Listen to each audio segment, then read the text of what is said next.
Bismillahirrahmanirrahim. Alhamdulillahi rabbil alamin. Ar-Rahmanir-Rahim. Maliki yaumiddin. Iyyaka na'budu wa iyyaka nasta'in. Ihdinas siratal mustaqim. Siratal ladzina an'amta 'alaihim ghairil maghdubi 'alaihim ghairil maghdubi 'alaihim waladdallin.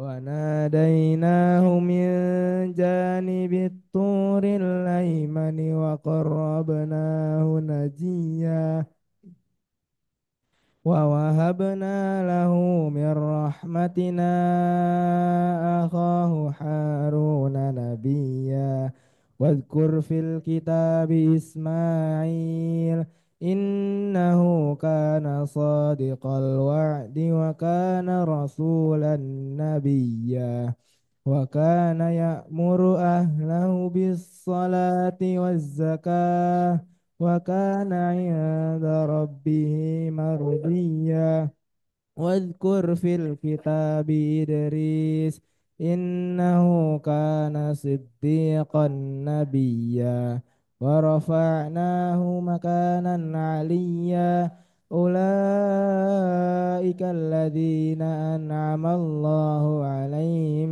من النبيين من ذرية آدم وممن حملنا مع نوح ومن ذرية إبراهيم وإسرائيل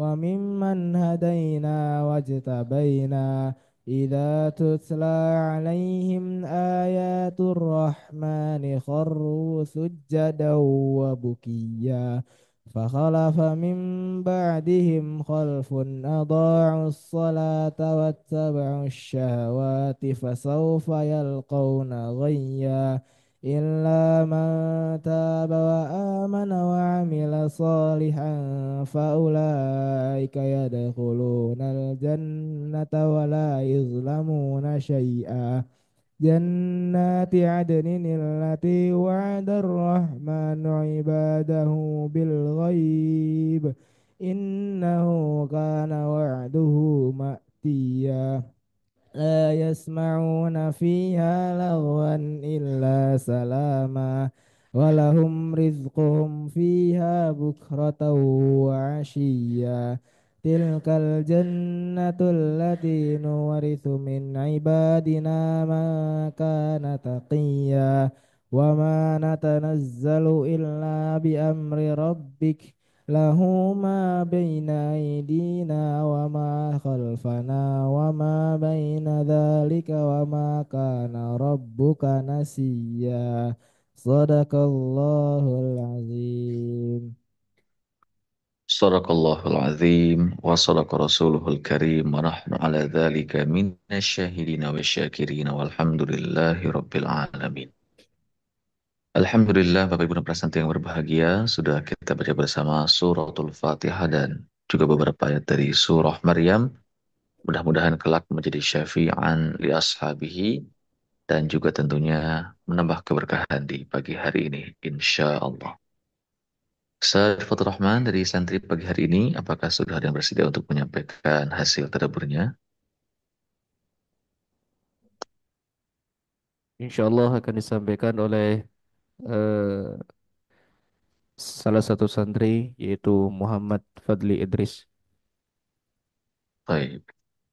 Baik, Bapak Ibu dan para santri yang berbahagia, mari kita simak hasil tadabbur dari salah satu santri di Pondok Pesantren Al-Quduh Depok yang pagi hari ini akan disampaikan oleh Ananda Muhammad Fadli Idris. Kepada Ananda Muhammad Fadli, kami persilahkan.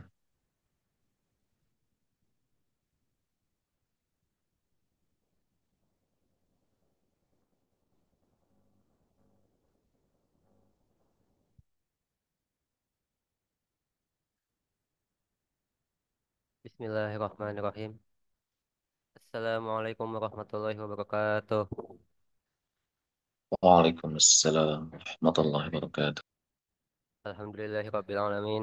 Wa bihi nasta'in wa ala umuri dunya waddin. Wassalatu wassalamu ala asrofil anbiya'i wal mursalin Sayyidina Muhammadin wa ala alihi wa sahbihi ajma'in. Amma ba'du.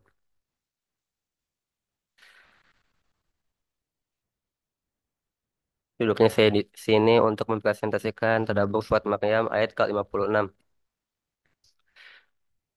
Perkenalan dari surat Maryam. Surat Maryam merupakan surat ke-19 dalam Al-Quran.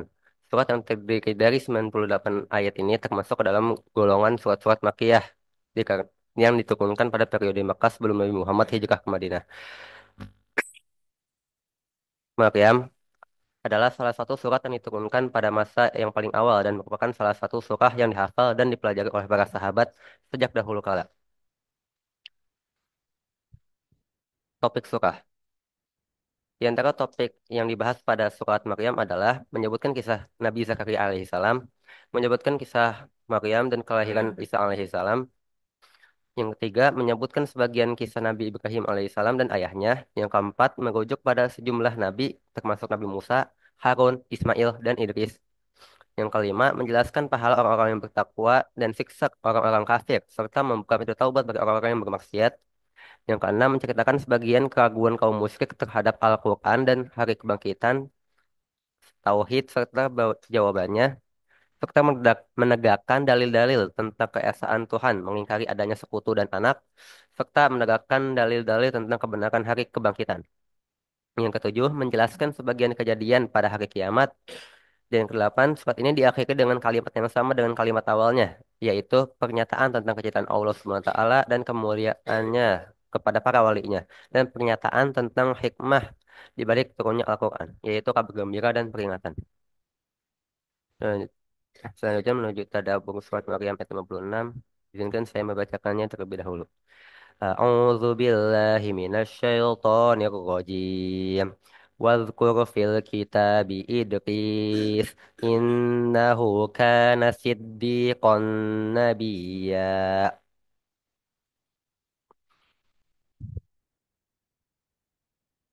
Kemudian Allah SWT menceritakan tentang Nabi Idris alaihi salam. Dan ceritakanlah wahai Muhammad dalam Al-Quran ini kepada kaummu kisah Nabi Idris alaihissalam.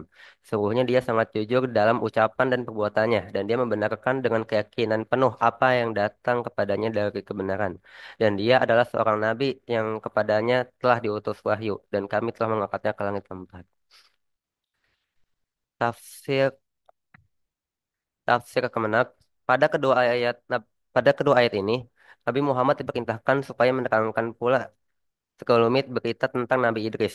Menurut sementara riwayat mengatakan Nabi Idris adalah nenek Nabi Nuh alaihissalam. Menurut riwayat yang termasyhur, ia adalah nenek bapak Nabi Nuh. Ia adalah orang yang pertama menyelidiki ilmu bintang-bintang dan ilmu hisab sebagai salah satu mukjizat yang diberikan Allah kepadanya. Ia adalah rasul pertama yang diutus Allah sesudah Adam alaihissalam dan diturunkan kepadanya kitab yang terdiri atas 30 lembar. Ia dianggap pula sebagai orang yang mula-mula menciptakan timbangan dan takaran, pena untuk menulis, pakaian berjahit, sebagai ganti pakaian kulit binatang dan senjata untuk berperang.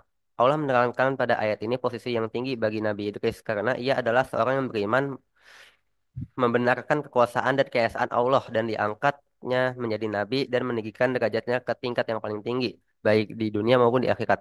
Adapun di dunia, ialah dengan diterimanya risalah yang dibawanya oleh kaumnya dan keharuman namanya di kalangan umat manusia. Hal ini sama dengan karunia Allah kepada Nabi Muhammad seperti disebutkan dalam firman Allah surat Al-Insyirah ayat keempat. Wa rafa'na laka dzikrak, dan kami tinggikan bagimu sebutan namamu.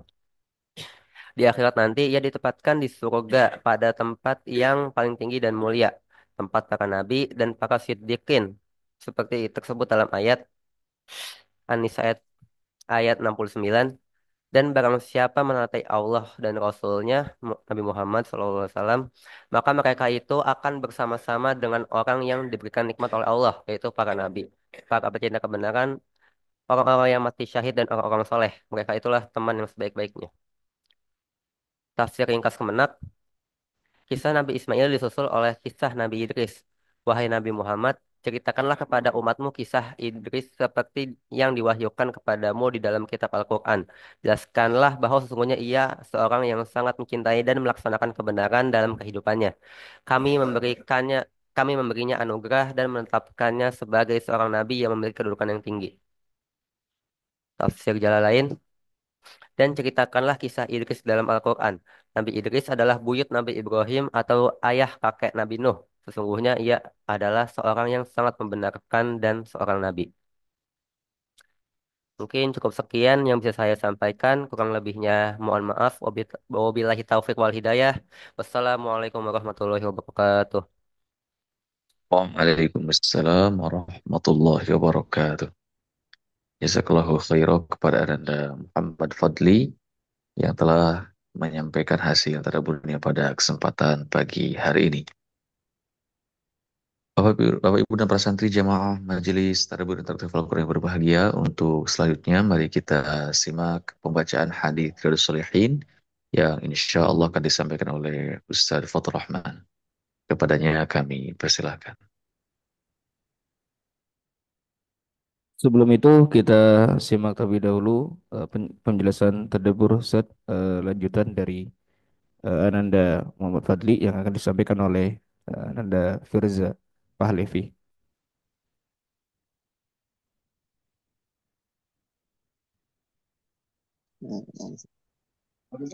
Assalamualaikum warahmatullahi wabarakatuh.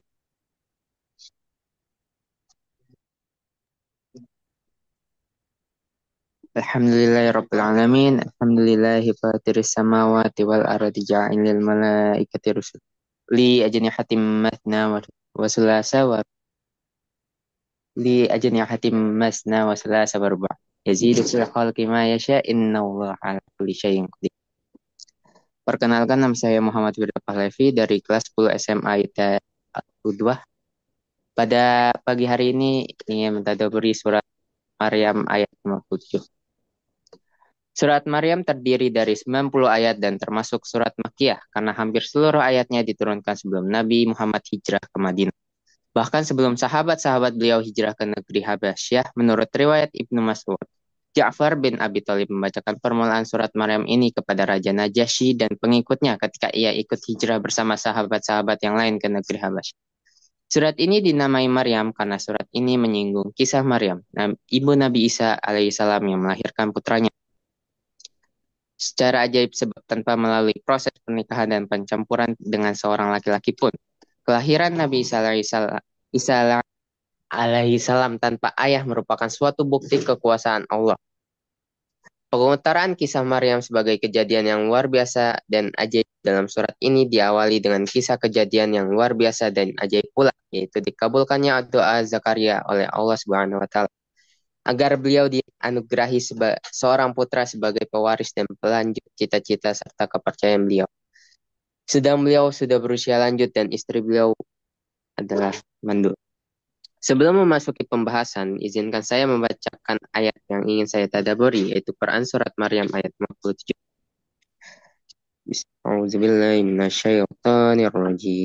Bismillahirrahmanirrahim.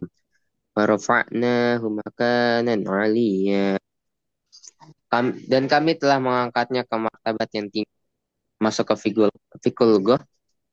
Warafa'nahu yang artinya dan kami telah mengangkatnya berasal dari kata rafa'ain, disebutkan sebanyak 29 kali dalam Al-Quran dan dengan 6 bentuk turunan, yaitu 22 kali sebagai bentuk satu kata kerja rafa', sekali sebagai kata sifat rafi', satu kali sebagai kata kerja aktif rafi', sekali sebagai kata kerja aktif rafi'at, satu kali sebagai bentuk pasif marfu', 3 kali sebagai bentuk pasif marfu'at. Makanan yang artinya tempat atau martabat berasal dari akar kata kaf waw nun, disebutkan sebanyak 1390 kali dalam Al-Quran dan dengan 3 bentuk turunan, yaitu 1358 kali sebagai bentuk satu kata kerja kana, 27 kali sebagai kata benda maka 5 kali sebagai kata benda. Maka masuk ke fikul munasabah. Dari Anas bin Malik radhiyallahu anhu, Rasulullah Shallallahu alaihi wasallam bersabda, Jibril membawaku lagi naik ke langit yang keempat dan ia mengetuk pintunya. Maka dikatakan, "Siapakah kamu?" Jibril menjawab, "Saya Jibril." Dikatakan lagi, "Siapakah orang yang bersamamu?" Jibril menjawab, "Muhammad." Dikatakan lagi, "Apakah dia telah diutus untuk menghadap kepadanya?" Jibril menjawab, "Dia telah diutus untuk menghadap kepadanya." Maka dibukakanlah pintu langit yang keempat bagi kami. Tiba-tiba saya bersua dengan Nabi Idris. Lalu Nabi Idris menyambut kedatanganku dan mendoakan kebaikanku. Kemudian Allah Subhanahu wa taala berfirman, "Dan kami telah mengangkatnya ke martabat yang tinggi." Quran surat Maryam ayat 4. Masuk ke Fikul Hidayah.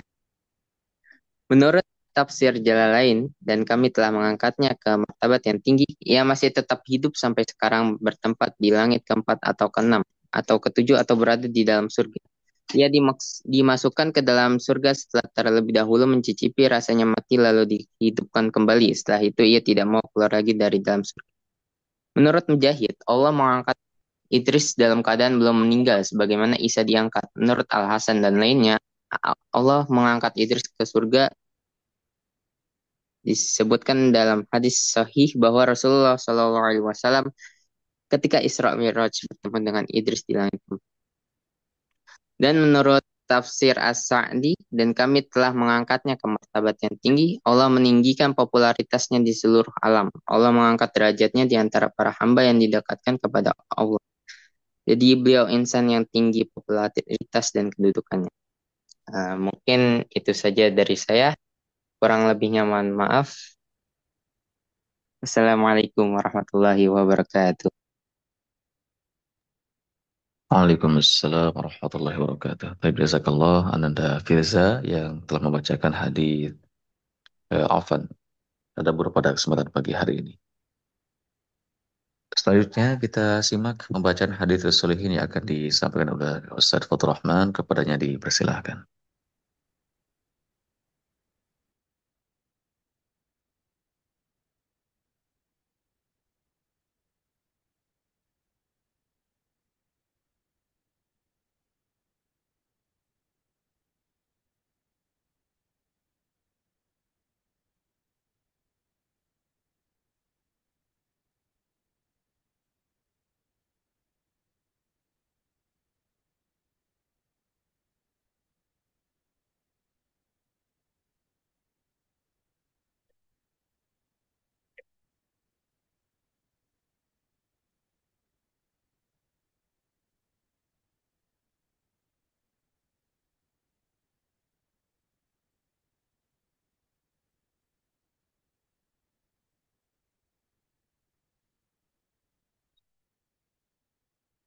Assalamualaikum warahmatullahi wabarakatuh. Alhamdulillah, alhamdulillahilladzi hadana lihada wa ma kunna linahtadiya laula an hadanallah. Asyhadu an la ilaha illallah wahdahu la syarika lah wa asyhadu anna Muhammadan abduhu wa rasuluhu la nabiyya wa la rasul abadah.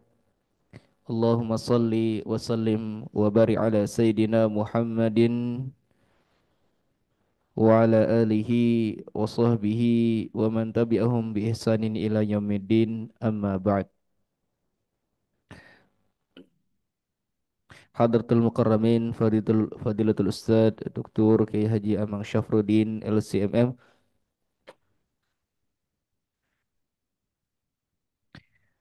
wa kadzalika Al Ustadzah Hajah Suryanti SAGMM, wa kadzalika Al Asatidzah wal Ustadzat hadirin wal hadirat tullab wa talibat rahimani wa rahimakumullah wa as'adakumullah sabahakum wa barakallahu fikum.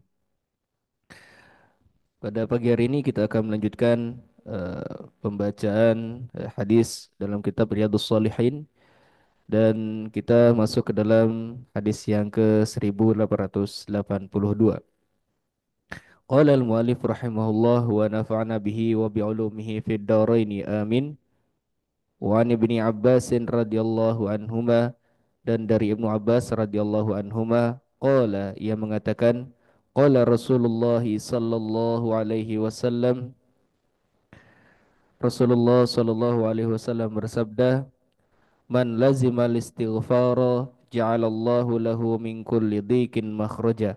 Barang siapa yang membiasakan dirinya dalam beristighfar, maka Allah akan menjadikan segala kesempitannya jalan keluar. Wa min kulli hammin faraja, dan segala harapannya akan diwujudkan. Wa razaqahu min haitsu la yahtasib, dan Allah akan memberikan rezeki kepadanya dari arah yang tidak disangka-sangka. Rawahu Abu Daud. Hadis ini diriwayatkan Imam Abu Daud. Dari hadis ini jelas bahwasanya Rasulullah menganjurkan kepada kita untuk mendawamkan ataupun membiasakan dalam beristighfar. Karena dari itu, tiga hal yang akan kita dapatkan ketika kita membiasakan dalam beristighfar. Yang pertama, segala kesulitan akan dimudahkan, akan diberi jalan keluar, dan segala harapan akan dikabulkan, dan juga akan diberi rezeki yang tidak disangka-sangka. Wa an Ibnu Mas'ud radhiyallahu anhu, dan dari Ibnu Mas'ud radhiyallahu anhu qala, ia mengatakan qala Rasulullah sallallahu alaihi wasallam, Rasulullah sallallahu alaihi wasallam bersabda, man qala, barang siapa yang berkata, astaghfirullahalladzi la ilaha illa huwal hayyul qayyum wa atubu ilaih,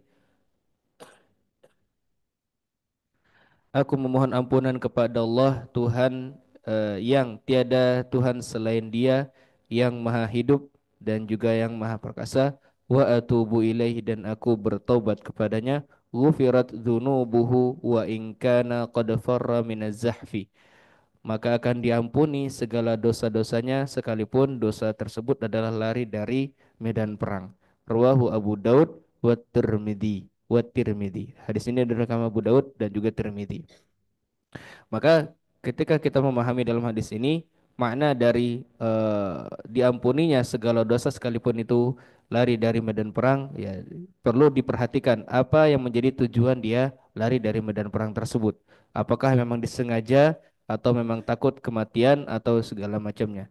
Tentunya hal-hal yang memang menjadi uzur ataupun yang menjadi pengecualian sehingga dia harus meninggalkan medan perang. Namun apabila dilakukan secara sengaja ataupun bahkan takut akan kematian, maka ini sudah berbeda pembahasan lagi. Sama seperti yang akan menjadi laknat dari Allah dan juga Rasulnya bagi siapa saja yang lari dari medan perang. An Zaid maula Rasulullah sallallahu alaihi wasallam wal Hakim an Ibnu Mas'udin wa qala haditsun hasan, hadisun sahih ala syartil Bukhari wa Muslim. Ya, jadi ini dari Zaid, pembantu Rasulullah sallallahu alaihi wasallam, dan juga Hakim dari Ibnu Mas'ud, dan dikatakan bahwasanya hadis ini sahih dengan dari catatan dari Imam Al-Bukhari dan juga Muslim. Kemudian Wan Shaddad bin Aus radhiyallahu anhu, dan dari Shaddad bin Aus radhiyallahu anhu, anin Nabi sallallahu alaihi wasallam qala, dari Nabi sallallahu alaihi wasallam bersabda, Sayyidul istighfari an yaqul al-'abdu, Sayyidul istighfar ataupun pemimpin dari istighfar adalah ketika seorang hamba mengatakan Allahumma anta rabbi la ilaha illa anta. Ya Allah, engkau adalah Tuhanku, tiada Tuhan selain engkau. Khalaqtani wa ana abduka, engkau telah menciptakanku dan aku adalah hambamu. Wa ana ala ahdika wa wa'dika mastata'tu, dan aku berada dalam perjanjian kepadamu semampuku. Artinya semampu seorang hamba untuk melaksanakan segala apa yang menjadi perintah dari Allah Subhanahu wa taala dan apa yang menjadi larangan Allah Subhanahu wa taala kepada hamba. Jadi maksud dari mastata'tu di sini adalah semampu seorang muslim itu melaksanakan apa yang menjadi kewajibannya. Ketika dia tidak mampu melakukan sebuah kewajiban yang memang sudah menjadi aturan dalam Islam, maka ya dia sudah berada pada batas pada batas yang ia mampu gitu. A'udzubika min syarri ma sana'tu. Aku berlindung kepadamu dari keburukan apa yang telah aku perbuat. Wa abu'u laka bi ni'matika alayya. Aku mengakui bahwasanya apa namanya? Aku mengakui segala nikmat yang telah Engkau berikan kepadaku. Wa abu'u bidzambi faghfirli, dan aku mengakui segala keburukanku, artinya segala kesalahan yang telah aku perbuat. Faghfirli, maka dari itu ampunilah aku. Fa innahu la yaghfiru dzunuba illa anta, karena sesungguhnya tidak ada seorang pun yang bisa mengampuni dosa kecuali Engkau. Man qalaha minan nahari muqinan biha, barang siapa yang membaca Sayyidul Istighfar ini di siang hari dan dia yakin dengan apa yang telah ia baca, famata min yaumihi qabla an yumsiya, dan kemudian dia meninggal pada hari tersebut sebelum datangnya sore hari atau sebelum datangnya malam hari, fahuwa min ahlil jannah, maka dia termasuk dalam golongan surga, penghuni surga. Wa man qalaha minal laili wa huwa muqinun biha, dan barang siapa yang membaca Sayyidul Istighfar ini pada malam hari atau di sore hari dan dia yakin dengan apa yang telah dia baca, famata qabla an yusbiha, dan dia kemudian meninggal sebelum datangnya waktu pagi ataupun waktu subuh, fahuwa min ahlil jannah, maka dia termasuk dalam golongan penghuni surga. Ruahul Bukhari, hadis ini diriwayatkan Bukhari. Maka jelas ikhwati fillah rahimakumullah bahwasanya dari Sayyidul Istighfar ini sangat besar manfaat dan juga pahala yang akan Allah berikan selama kita dengan catatan muqinun biha, ya, kita yakin dengan apa yang telah kita baca, kita yakin dengan Sayyidul Istighfar yang telah kita bacakan, ya, khususnya dalam zikir kita, ya, wirid kita setiap ba'da subuh dan juga ba'da asar. Ketika kita yakin dengan apa yang kita baca, ketika kita sungguh-sungguh dan percaya akan dan kita mengimani apa yang telah kita baca kepada Allah Subhanahu wa taala dan yakin kepada Allah Subhanahu wa taala, maka insya Allah apabila kita mati ataupun meninggal dalam waktu tersebut, maka kita akan menjadi ahlil jannah. Amin Allahumma amin. Abu'u biba'in matmumatin thumma wawin wa hamzatin matmumah.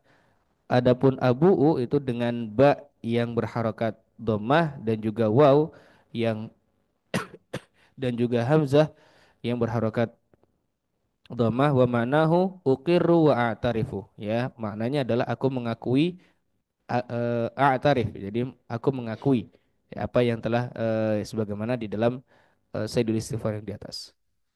Wa an Thauban radhiyallahu an, dan dari Thauban radhiyallahu an qala, ia mengatakan, kana Rasulullah sallallahu alaihi wasallam, bahwasanya Rasulullah sallallahu alaihi wasallam idzan sarafa min salatihi, apabila telah selesai dari salatnya, istaghfarallaha thalathan, beliau akan beristighfar sebanyak 3 kali, wa qala, dan berkata, Allahumma antas salam wa minkas salam tabarakta ya dzal jalali wal ikram.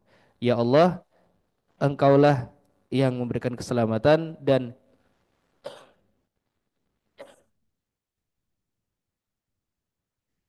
darimulah segala keselamatan.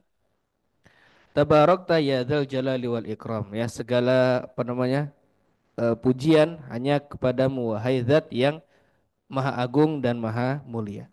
Qila lil Auza'i, dan dikatakan kepada Auza'i, wa huwa ahadur ruwatihi, dan dia merupakan salah satu dari periwayat hadis ini, kaifal istighfar, bagaimana beliau beristighfar? Qala, maka dia berkata, yaqulu, Rasulullah sallallahu alaihi wasallam bersabda, astaghfirullah, astaghfirullah. Aku memohon ampun kepada Allah, aku memohon ampun kepada Allah. Ruwahu Muslim. Hadis ini adalah Muslim. Maka perlu kita mendawamkan dan kita membiasakan pada salat kita membaca zikir atau membaca wirid ini. Allahumma antas salam wa minkas salam tabarakta ya dzal jalali wal ikram. Ini setelah istighfar. Jadi istighfar terlebih dahulu kemudian membaca doa ini, ya. Allahumma antas salam wa minkas salam tabarakta ya dzal jalali wal ikram. Baik itu secara secara pribadi maupun ya secara berjamaah untuk sebagai pembelajaran bagi kita semua. Wa an Aisyah radhiyallahu anha, dan dari Aisyah radhiyallahu anha qalat, ia mengatakan, kana Rasulullah sallallahu alaihi wasallam, bahwasanya Rasulullah sallallahu alaihi wasallam yukthiru an yaqula qabla mautihi, memperbanyak doa sebelum beliau wafat, memperbanyak zikir ya sebelum beliau wafat, subhanallah wa bihamdi astaghfirullah wa atubu ilaih. Maha suci Allah dan segala pujian kepadanya. Aku memohon ampunan kepada Allah dan aku bertobat kepadanya. Muttafaqun alaih Al-Bukhari wa Muslim. Hadis ini dari Imam Bukhari dan juga Muslim. Maka ya zikir seperti ini yang dibiasakan ataupun yang menjadi dawam kebiasaan Rasulullah setiap harinya ya dengan memuji Allah, kemudian memohon ampun kepada Allah dan juga bertobat kepada Allah. Maka sangat wajar bahwasanya beliau ya sampai mendapatkan privilege dari Allah itu sudah diampuni ma taqaddama min dzambi ya apa namanya wa ma ta'akhkhar. Jadi, segala dosa yang ada pada diri beliau, baik itu yang telah lalu maupun yang sekarang, itu telah diampuni oleh Allah Subhanahu wa taala. Bahkan selevel beliau saja masih mendawamkan membiasakan beristighfar setiap harinya itu minimal 100 kali ya. Artinya kalau minimal 100 kali berarti beliau bisa saja istighfarnya itu lebih dari 100 kali. Maka tentu bagi kita sebagai umat Nabi Muhammad sallallahu alaihi wasallam untuk mengikuti jejak beliau dan untuk menjadi umat beliau, maka sudah semestinya kita mendawamkan dan membiasakan untuk beristighfar minimal 100 kali dalam sehari, yaitu ya sudah apa namanya sudah menjadi keharusan bagi kita untuk beristighfar ya ataupun mengikuti zikir-zikir yang Rasulullah SAW sendiri lakukan. Wa an Anasin radhiyallahu an, dan dari Anas radhiyallahu an qala, ia mengatakan sami'tu Rasulullah sallallahu alaihi wasallam yaqulu, aku mendengar Rasulullah sallallahu alaihi wasallam bersabda. Qala Allah Ta'ala, Allah Subhanahu wa taala berfirman. Maksudnya di sini adalah dalam hadis qudsi ya. Bahwasanya Allah berfirman kepada Rasulullah, "Ya bani Adam, wahai anak Adam, innaka ma da'autani wa rajautani ghafartu laka ala ma kana minka wala ubali." Wahai anak Adam, sesungguhnya engkau berdoa kepadaku dan berharap kepadaku, maka aku akan ampuni dosamu sebanyak apapun yang telah engkau lakukan, wala ubali, dan aku tidak peduli hal itu. Artinya Allah tidak mempedulikan sebanyak apa dosa yang telah dilakukan. Ya bani Adam, wahai anak Adam, lau balagat dzunubuka ananas samai thumma astaghfartani ghafartu laka wala ubali.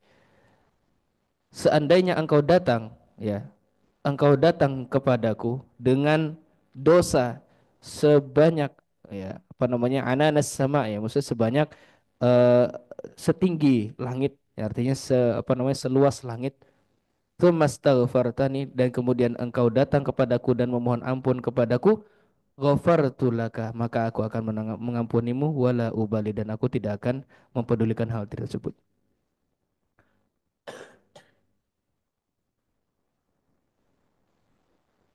Ya bani Adam, wahai anak Adam, innaka law ataitani bi qurabil ardi khataya thumma laqitani la tusyriku bi syai'a la ataituka bi qurabiha maghfiratan. Wahai anak Adam, apabila engkau mendatangiku dengan dosa seluas bumi, artinya sepenuh bumi, khataya segala kesalahan dan juga dosamu, tsumma laqitani la tusyriku bi syai'ah, dan kemudian engkau datang kepadaku tanpa menyekutukanku dengan sesuatu pun, la ataituka bi qurabiha maghfiratan, maka aku akan datang kepadamu dengan segala ampunanku, dengan segala uh, maghfirah dariku kepadamu. Artinya Allah akan mengampuni segala dosa hamba tersebut sekalipun dosa itu penuh ya apa namanya sepenuh langit dan bumi bahkan ya, artinya di dalam hadis ini ya sebelumnya kan ananas sama setinggi langit dan juga qurabil ard ya sepenuh bumi, artinya baik itu mau setinggi langit ataupun sepenuh bumi sekalipun dosa seseorang, apabila dia datang kepada Allah Subhanahu wa taala la tusyriku bi syai'a, tidak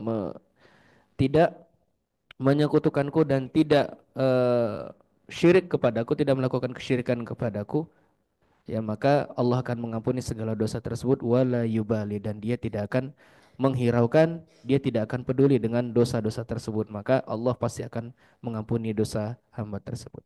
Rawahu Tirmidzi wa qala hadis hasan. Hadis ini diriwayatkan Imam Tirmidzi dan dikatakan hadis ini hadis hasan. Maka ini bukti bahwasanya cintanya Allah Subhanahu wa taala kepada hambanya, cintanya Allah Subhanahu wa taala kepada umat Nabi Muhammad sallallahu alaihi wasallam secara khusus, karena sebanyak apapun dosa, sebanyak apapun kesalahan yang dilakukan oleh hambanya, selama dia datang selama dia datang kepada Allah Subhanahu wa taala dengan ketulusan dan keikhlasan dan memohon ampun kepada Allah, maka Allah akan mengampuninya. Dan bahkan Allah mengatakan ghafartu laka wala ubali. Aku tidak peduli dengan dosa-dosa tersebut, aku tidak peduli dengan kesalahan tersebut, aku akan mengampuni kalian. Begitu dalam makna dari hadis ini, maka perlu kita renungi buat kita semua bahwasanya ampunan Allah itu begitu dekat, ampunan Allah itu sangat terbuka bagi hamba-hambanya, maka jangan sampai kita merasa bosan, merasa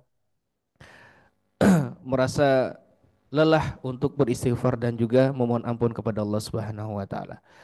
Demikian hadisnya pembacaan kitab Riyadhus Shalihin ya, dari hadis-hadis Nabi sallallahu alaihi wasallam, semoga dapat bermanfaat dan juga kita bisa mengambil ibrah dalam keseharian kita. Hadanallahu jumain wallahu muwaffiq ila muthariq. Wassalamualaikum warahmatullahi wabarakatuh.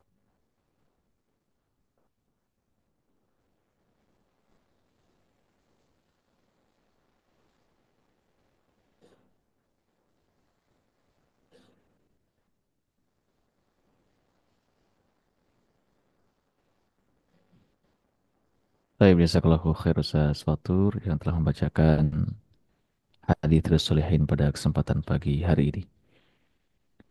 Bapak Ibu dan para santri jamaah majelis tadabbur dan tartil Al-Quran yang dimulakan Allah Subhanahu wa taala.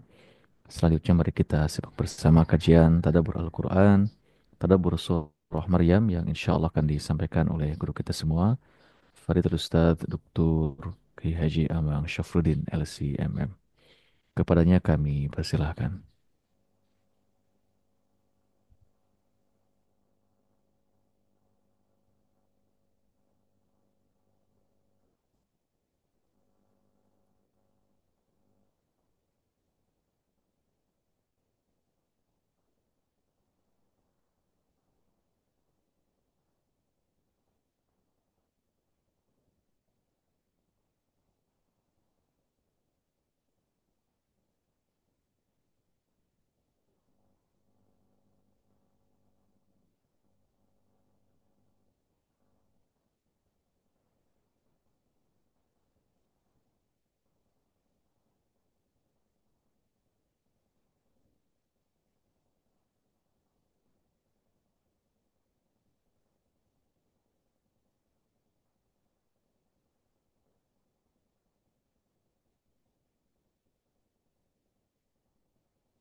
Assalamualaikum warahmatullahi wabarakatuh.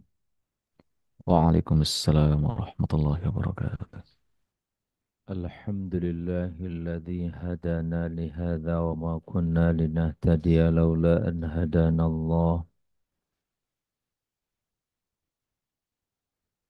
فلك الحمد يا ربنا أنت قيم السماوات والأرض وما فيهن ولك الحمد أنت مالك السماوات والأرض وما فيهن ولك الحمد أنت نور السماوات والأرض وما فيهن ولك الحمد أنت الحق ووعدك حق وقولك حق ولقاؤك حق والجنة حق والنار حق والنبيون حق ومحمد صلى الله عليه وسلم حق والساعة حق فلك أسلمنا يا ربنا وبك آمنا وعليك توكلنا وإليك آنبنا وبك خاصمنا وإليك حاكمنا يا رب فاغفر لنا واغفر لنا ولوالدينا وارحمهم كما ربونا صغارا واغفر لنا وأزواجنا وأولادنا وذرياتنا وطلابنا وطالباتنا وإخواتنا وأخواتنا ولجميع أمة محمد صلى الله عليه وسلم فاغفر لنا يا ربنا ما قدمنا وما أخرنا وما أسررنا وما أعلنا وما أنت أعلم به منا أنت المقدم أنت المؤخر لا إله إلا أنت سبحانك إني كنت من الظالمين ربنا ظلمنا أنفسنا وإن لم تغفر لنا وترحمنا لنكونن من الخاسرين نسألك اللهم يا ربنا بكل اسم هو لك سميت به نفسك أو أنزلته في كتابك أو علمته أحدا من خلقك أو استأثرت به في علم الغيب عندك أن تجعل القرآن ربيع قلوبنا ونور صدورنا وذهاب أحزاننا وجلاء همومنا وغمومنا يا رب كما نسألك اللهم يا ربنا بأننا نشهد أنك أنت الله لا إله إلا أنت الواحد الأحد الصمد لم يلد ولم يولد ولم يكن له كفوا أحد ونشهد أن محمدا صلى الله عليه وسلم عبدك ونبيك ورسولك أن ترحمنا يا ربنا بالقرآن وأن تجعله لنا إماما ونورا وهدى ورحمة فذكرنا يا رب منه ما نسينا وعلمنا منه ما جهلنا وارزقنا يا ربنا تلاوته وتدبره وتطبيقه والعمل به والدعوة إليه وحفظه آناء الليل وآناء النهار واجعله حجة لنا لا حجة علينا كما جعلته شفيعا لنا خاصة في قبورنا وآخرتنا يا أرحم الراحمين وصلى اللهم على سيدنا وحبيبنا وشفيعنا ومولانا محمد النبي الأمي وعلى آله وصحبه وسلم تسليما عدد ما أحاط به علمك وخط به قلمك وأحصاه كتابك وارض اللهم عن ساداتنا أبي بكر وعمر وعثمان وعلي وعن الصحابة أجمعين وعن التابعين وتابعيهم بإحسان إلى يوم الدين كما صليت على سيدنا إبراهيم وعلى آل سيدنا إبراهيم وبارك على سيدنا محمد وعلى آل سيدنا محمد كما باركت على سيدنا إبراهيم وعلى آل سيدنا إبراهيم في العالمين إنك حميد مجيد والحمد لله رب العالمين عباد الله أوصي نفسي وإياكم بتقوى الله فقد فاز المتقون hamba-hamba Allah jemaah matrik yang saya muliakan. Puji syukur senantiasa kita panjatkan dan kita sempurnakan hanya untuk Allah Subhanahu wa Ta'ala, Zat yang selalu menyempurnakan kenikmatan demi kenikmatannya kepada kita semua. Kenikmatan yang seringkali kita sendiri tidak tahu apa itu nikmat. Kita seringkali juga tidak paham bentuk kenikmatan yang sesungguhnya. Diri kita atau jiwa dan pemikiran kita sangat terbatas. Hal-hal yang kita butuhkan pun kerap kali tidak kita pahami itu arqam. Ya, oleh karena itu raditu billahi rabba wa bil islami dina, kita ridha kepada Allah sebagai Rabb sebagai Tuhan yang menciptakan kita, yang maha memiliki kita, yang maha mengatur, termasuk tadi izzati, mengatur kebahagiaan kita. Kita nggak paham apa sih bahagia itu, kita nggak ngerti apa nikmat itu. Tapi indikator atau gejala yang kita rasakan kalau kita punya duit cukup biasanya senang sebentar. Tapi tidak sedikit orang punya duit melimpah ruas sudah triliunan tapi masih bingung hidupnya. Jadi bahagianya di mana kalau seperti itu? Ya, nah. Tapi tidak sedikit ada orang nggak punya rumah, nggak punya tempat tinggal, mungkin hanya ngontrak saja, tapi dia bahagia hidupnya.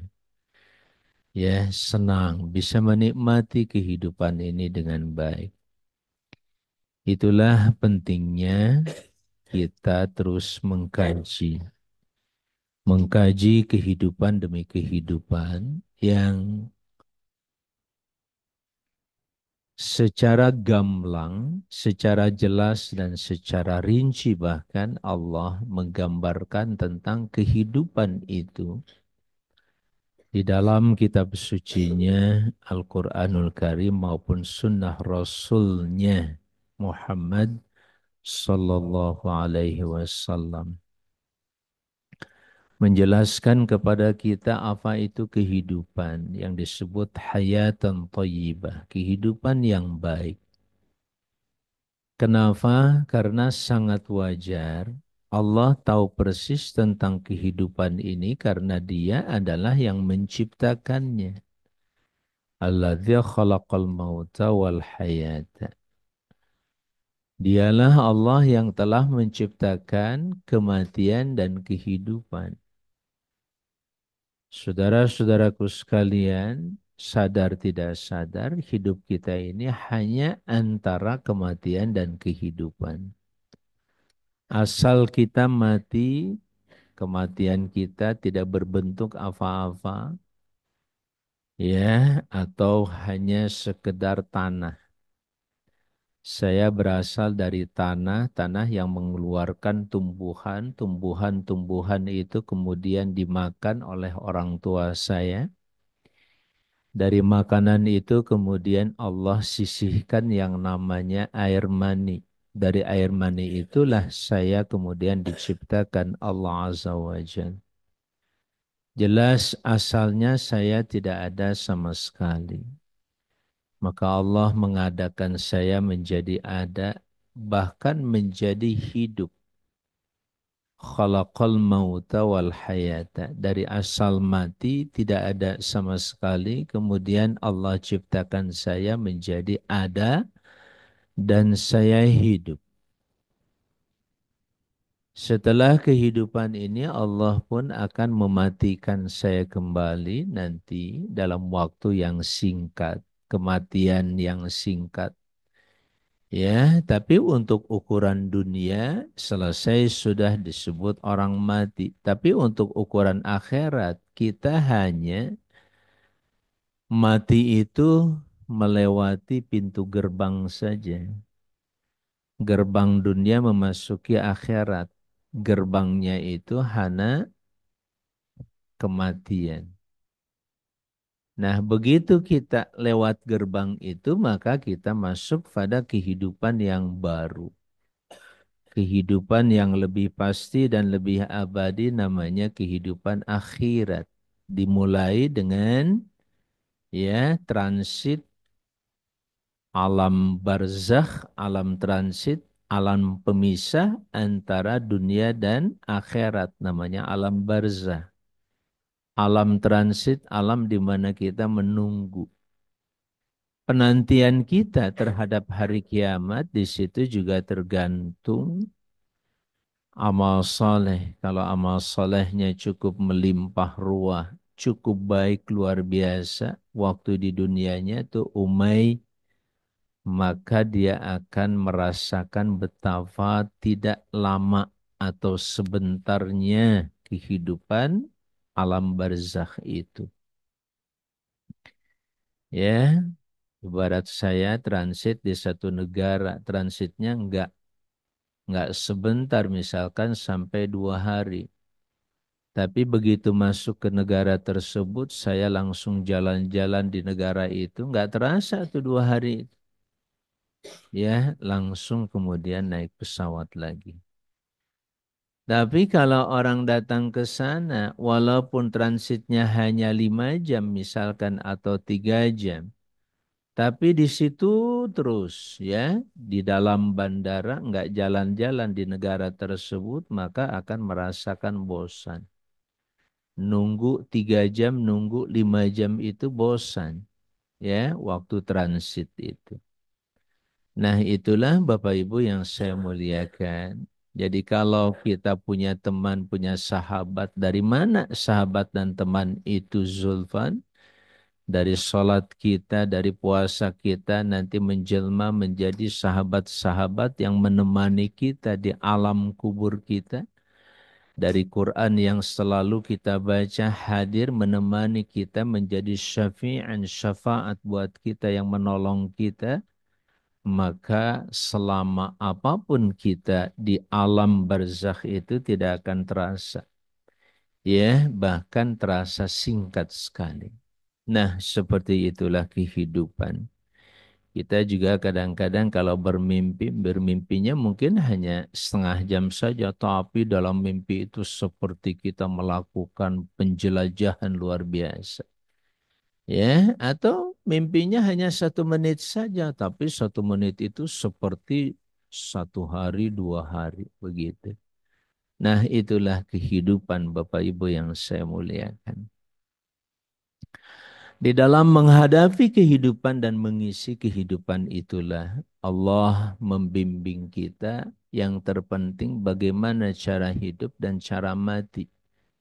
Cara hidup di dunia maka dibekalilah kita dengan yang namanya iman. Ya ayyuhalladzina amanu, keimanan itu kemudian diwujudkan dalam bentuk ketakwaan. Keyakinan pada Allah tadi misalkan kita yakin Allah pasti mengampuni saya. Keyakinan itu sangat penting yang membuat saya kemudian mau membaca istighfar sebanyak-banyaknya. Astaghfirullahaladzim. Apalagi Allahumma anta rabbi la ilaha illa anta khalaqtani wa ana abduk. Itu contoh cara hidup. Cara hidup menurut Islam itu mengisi kehidupan pertama kali itu dengan istighfar. Makanya saya di akhir-akhir ini atau beberapa minggu, beberapa bulan ini ya, saya selalu mengawali pembicaraan, mengawali kajian, mengawali tausiah itu insya Allah dan Alhamdulillah mulai dengan istighfar. Ya, kita mulai dengan memohon ampun pada Allah Subhanahu wa Ta'ala. Iqtidaan mengikuti jejak seorang Nabiullah, tentu yang pertama Nabiullah Muhammad sallallahu alaihi wasallam. Berikutnya Nabiullah Sulaiman. Nabiullah Sulaiman kalau minta apa-apa diawali dengan Rabbik firli. Ya Rabb, ampuni hamba. Wahabli mulkan la yanbaghi li ahadim min ba'di. Dan berikan selanjutnya kepadaku kerajaan yang tidak layak dimiliki oleh seseorang pun sesudahku ya Allah. Maka Allah pun kabulkan. Nah, yang perlu digarisbawahi bagaimana Nabiullah Sulaiman sebelum minta kerajaan itu dia minta ampun dulu. Kalau-kalau permintaannya itu salah, berlebihan, kalau-kalau permintaannya itu justru akan mencelakakan. Makanya anak-anakku sekalian biasakan ya. Mai Kania minta ke Allah itu diawali dengan apa? Dengan apa? Dengan istighfar. Rabbik firli wazidni ilma. Ya, misalkan Ainul minta ke Allah, ya Rabb, ampuni hamba dan tambahkan ilmu. Ya, jadi sebelum meminta pertambahan ilmu, minta ke Allah ampunanmu yaitu ampunan Allah Subhanahu wa taala. Kalau-kalau yang kita minta itu justru ilmu yang menyesatkan, ilmu yang tidak mengantarkan kita kepada Allah Subhanahu wa taala. Seperti itulah kita terus ya dibimbing Allah bagaimana cara hidup. Yang pertama sekali lagi Allah membimbing kita cara hidup itu dengan iman. Ya, untuk kesekian kali saya selalu singgung, saya ingatkan, modal kita itu cuman iman. Ya, meyakini bahwa saya ada dalam peristiwa itu, sedang ikut bersama dalam putaran peristiwa itu.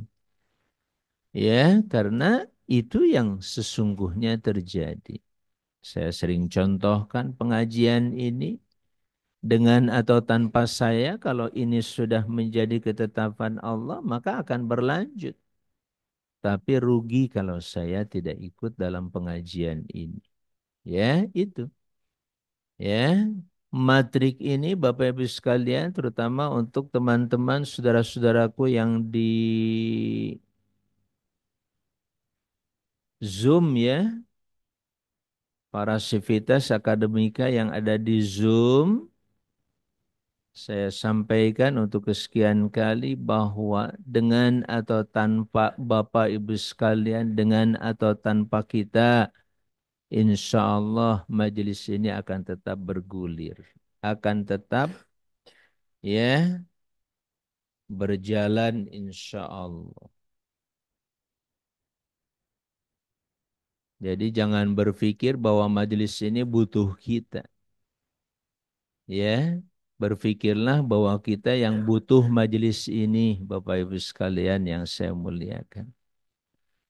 Bayangkan kalau saya tidak ada majelis seperti ini, biasanya di hari Sabtu kadang-kadang saya ngelamun aja. Kadang-kadang saya melamun atau saya mempelajari beberapa bacaan. Dan sifatnya sangat pribadi itu. Sehingga manfaatnya juga sangat personal, sangat pribadi. Tapi aura ketika kita membuat kajian seperti ini didengar oleh orang lain, disimak oleh orang lain, sama-sama kita duduk mempelajarinya, tentunya manfaatnya akan jauh lebih besar. Manfaatnya akan jauh lebih luas lagi Bapak Ibu yang berbahagia. Apalagi kalau di broadcasting lewat media sosial seperti TikTok.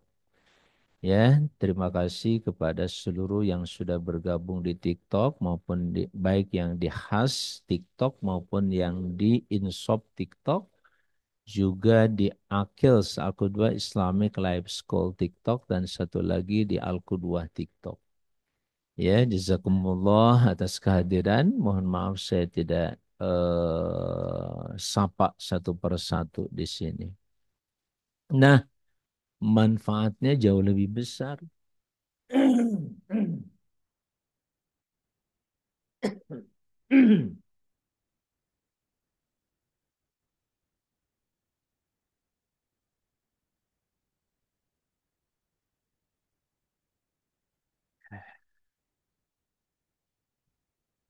Dengan manfaat yang lebih besar, otomatis maka insya Allah bertambah nilai keberkahannya dari Allah Azza wa Jalla.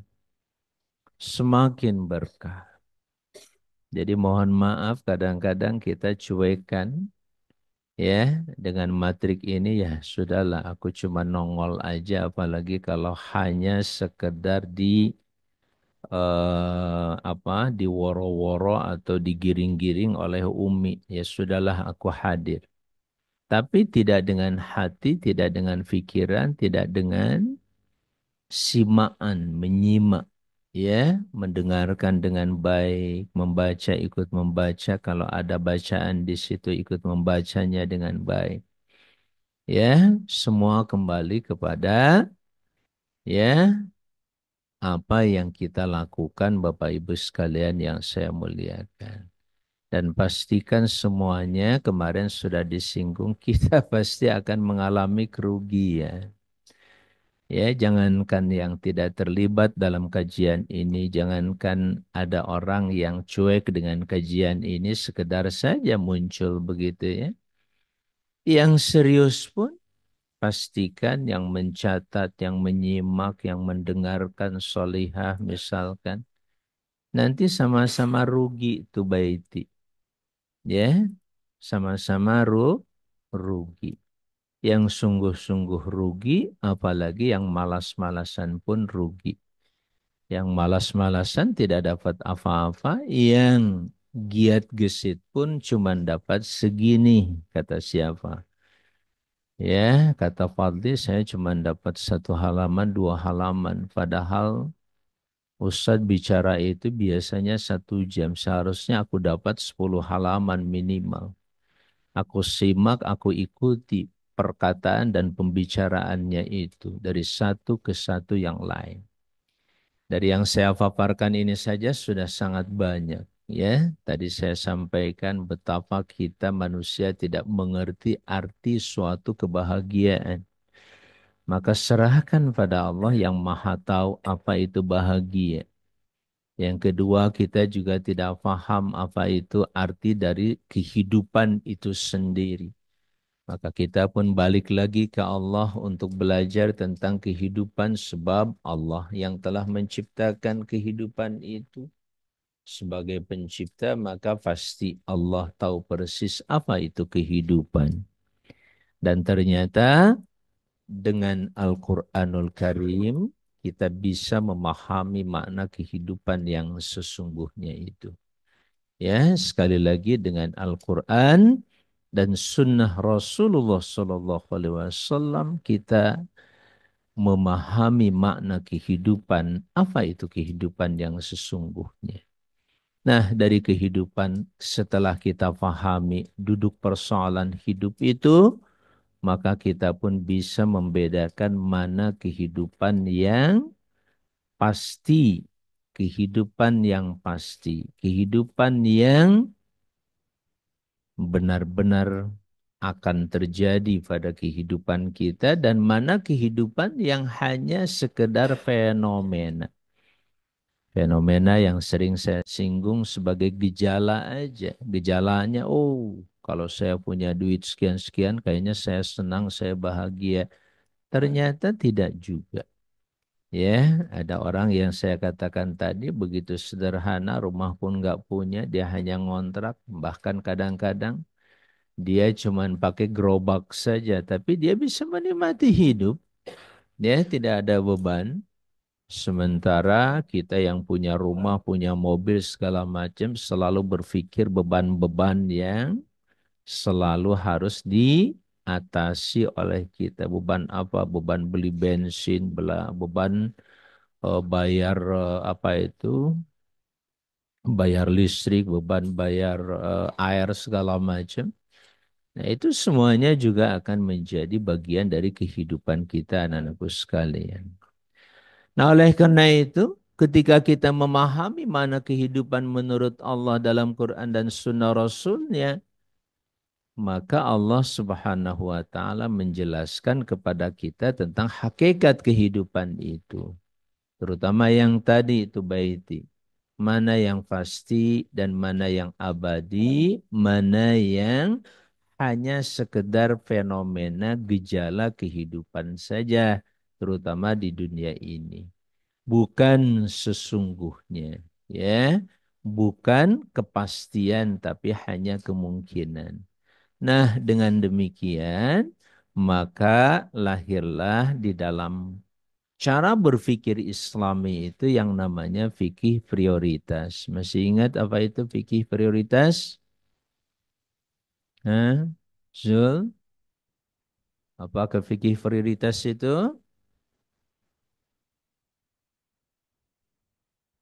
Halo?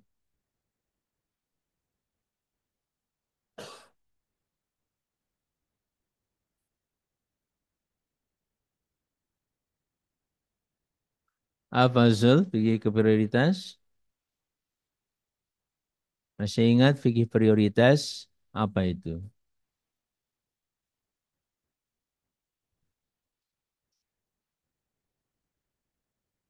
Hah?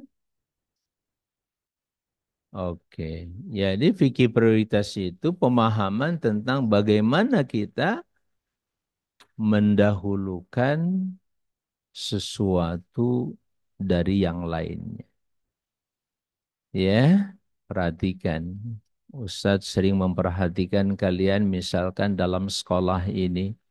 Maaf, tanpa Ustadz mengurangi rasa hormat terhadap ilmu lain seperti matematika, fisika, biologi, kemudian ekonomi, sosiologi, tanpa mengurangi rasa hormat, tanpa mengurangi rasa eh, apresiasi menghargai ilmu tersebut. Tetapi pastikan anak-anakku sekalian, ilmu Allah, sekali lagi, ilmu Allah. Ilmu Allah, ilmu yang mengenalkan kita kepada Allah Azza wa Jal, ilmu yang membuat kita dekat dengan Allah, ilmu yang membuat kita yakin dengan Allah, karena itu sebuah kepastian, itulah yang harus mendapatkan prioritas oleh kamu sekalian. Prioritas itu dahulukan tufaki, ya, didahulukan. Mohon maaf anak-anakku sekalian. Silahkan yang lainnya pelajari fisika, kimia, biologi, matematika. Silahkan pelajari. Tapi Ustadz sampaikan, ya Farid, dahulukan ilmu Allah. Dan ilmu Allah ini alhamdulillah wa syukrulillah kita selalu mendapat kesempatan untuk mempelajarinya di setiap pagi ini. Sehingga aura, ya, prioritaskan ilmu ini. Dahulukan ilmu ini. Berikan waktu yang lebih besar untuk ilmu Allah ini. Karena dipastikan aura saat kamu sedang mempelajari ilmu Allah, Allah itu maha hadir bersama kita. Ya, coba ya. Kamu sebut dari tadi nama-nama Allah, Allah, Allah, Allah, astagfirullah. Allah sedang menyimak apa yang kita sampaikan. Tadi ketika hamba Allah mengatakan, Ya Allah, aku berdosa, Ya Allah. Kata Allah, rahmatku lebih besar daripada dosamu. Ya, walaupun dosa kalian itu sudah memuncak setinggi langit, membumbung tinggi setinggi langit, tapi kata Allah, rahmatku masih jauh lebih besar, lebih banyak ketimbang dosa yang kamu lakukan. Subhanallah. Ya, seperti itu hamam. Nikmatnya kita sedang mengkaji dan mempelajari kitabullah ini Hudzaifah. Hudzaifah. Ya, bisa dipahami? Coba. Ya, bayangkan. Kamu sedang mempelajari apa sepanjang yang kita pelajari ilmu Allah, Allah bersama kita. Itulah kebahagiaan tertinggi, teragung, terdahsyat dalam mencari ilmu itu sucita. Ya, kalau kamu sedang belajar didampingi oleh gurumu misalkan. Ya, tulis. Tulis gitu. Disaksikan oleh gurumu, dilihatin oleh gurumu semua tulisan kamu, pemikiran kamu, coba kamu cerita. Cerita. Terus dibimbing oleh sang guru. Apa yang kamu ceritakan? Oh, jangan bilang begini Sucita. Bilangnya begini, begini, begini. Jangan melakukan ini, coba lakukan seperti ini. Dibimbing, bayangkan satu kata demi kata, satu kalimat demi kalimat. Kira-kira gimana? Hah? Kira-kira gimana kamu rasakan situasi mencari ilmu, guru saya mendampingi saya? Fat, gimana? Coba, Fat ya, Fat ke sini. Duduk sini, kata Ustaz. Ayo, tulis. Terus Fat. Fat, jangan tulis sini, coba. Gunakan kalimat seperti ini. Ya, Ustaz, terus. Maka hasilnya, gimana hasil? Hasilnya gimana? Dahsyat kan? Nah ini kailah yang Ustaz sampaikan pada kalian. Anak-anakku sekalian, sewaktu kamu belajar ilmu Allah, mulai membaca kitabullah tadi, ya, yang dibacakan oleh anak-anak kita diantaranya, saat itu Allah sedang mendampingi kita. Saya hari ini bisa ngomong kayak gini karena ada Allah yang mentakdirkan saya bisa bicara seperti ini sehingga susunan kata demi kata, kalimat demi kalimat insya Allah sepenuhnya dari Allah. Kecuali kalau saya lagi lalai, saya nggak zikir pada Allah, saya ngomong ngelantur kemana-mana, nggak tahu maksud dan tujuannya. Tapi kalau saya sedang sadar, sedang zikir pada Allah, saya sedang bicara ini, sedang dibimbing oleh Allah Azza wa Jalla, apa yang saya ucapkan, saya katakan ini kata demi kata, huruf demi hurufnya itu fadli, maka bahagialah saat saya bicara. Ya, sehingga dipastikan pembicaraan ini akan berpengaruh terhadap kehidupan yang lainnya di situ. Ya, nah tinggal kalian juga demikian anak-anakku sekalian. Ya, Bapak Ibu yang berbahagia yang bergabung di sini, tinggal kitanya juga. Apakah kita satu frekuensi? Satu frekuensi itu ya satu frekuensi. Frekuensi itu apa ya? Ya, kalau satu frekuensi kita nyambung. Tapi kalau beda frekuensi nggak bakal nyambung tuh. Fakhri, kalau beda frekuensi nyambung nggak? Saya sedang nyebut Allah, kamu nyebut yang lain. Saya sedang mengajak bersolawat kepada Rasulullah Sallallahu Alaihi Wasallam, kamu cerita yang lain. Ya, itu Allah. Ya, dan otak kita ini sangat-sangat bergantung sejauh mana kita ya menyesuaikan frekuensi kita dengan yang sedang dibicarakan, dengan apa yang disampaikan oleh Ustadz. Ya, Ustadz bicara A, B, C, D, E, F dan seterusnya, dia tetap aja ngegambar, bikin gambar aja. Otaknya nggak di sini. Ya, betul begitu, Daris. Ya, kalau otaknya tidak di sini, nggak di sini, tidak difokuskan dalam kajian ini, ya nggak dapat apa-apa juga. Ya, hanya sekedar hadir saja. Ya, otaknya digunakan untuk mikir yang lain-lain. Padahal kalau diikuti pelan-pelan, karena Ustadz juga bicara tuh pelan-pelan, terus ikuti insya Allah. Apalagi sekali lagi kita bersama Allah Subhanahu wa taala, maka pastikan Allah bersama dengan kita dalam kajian ini, hamba-hamba Allah yang saya muliakan.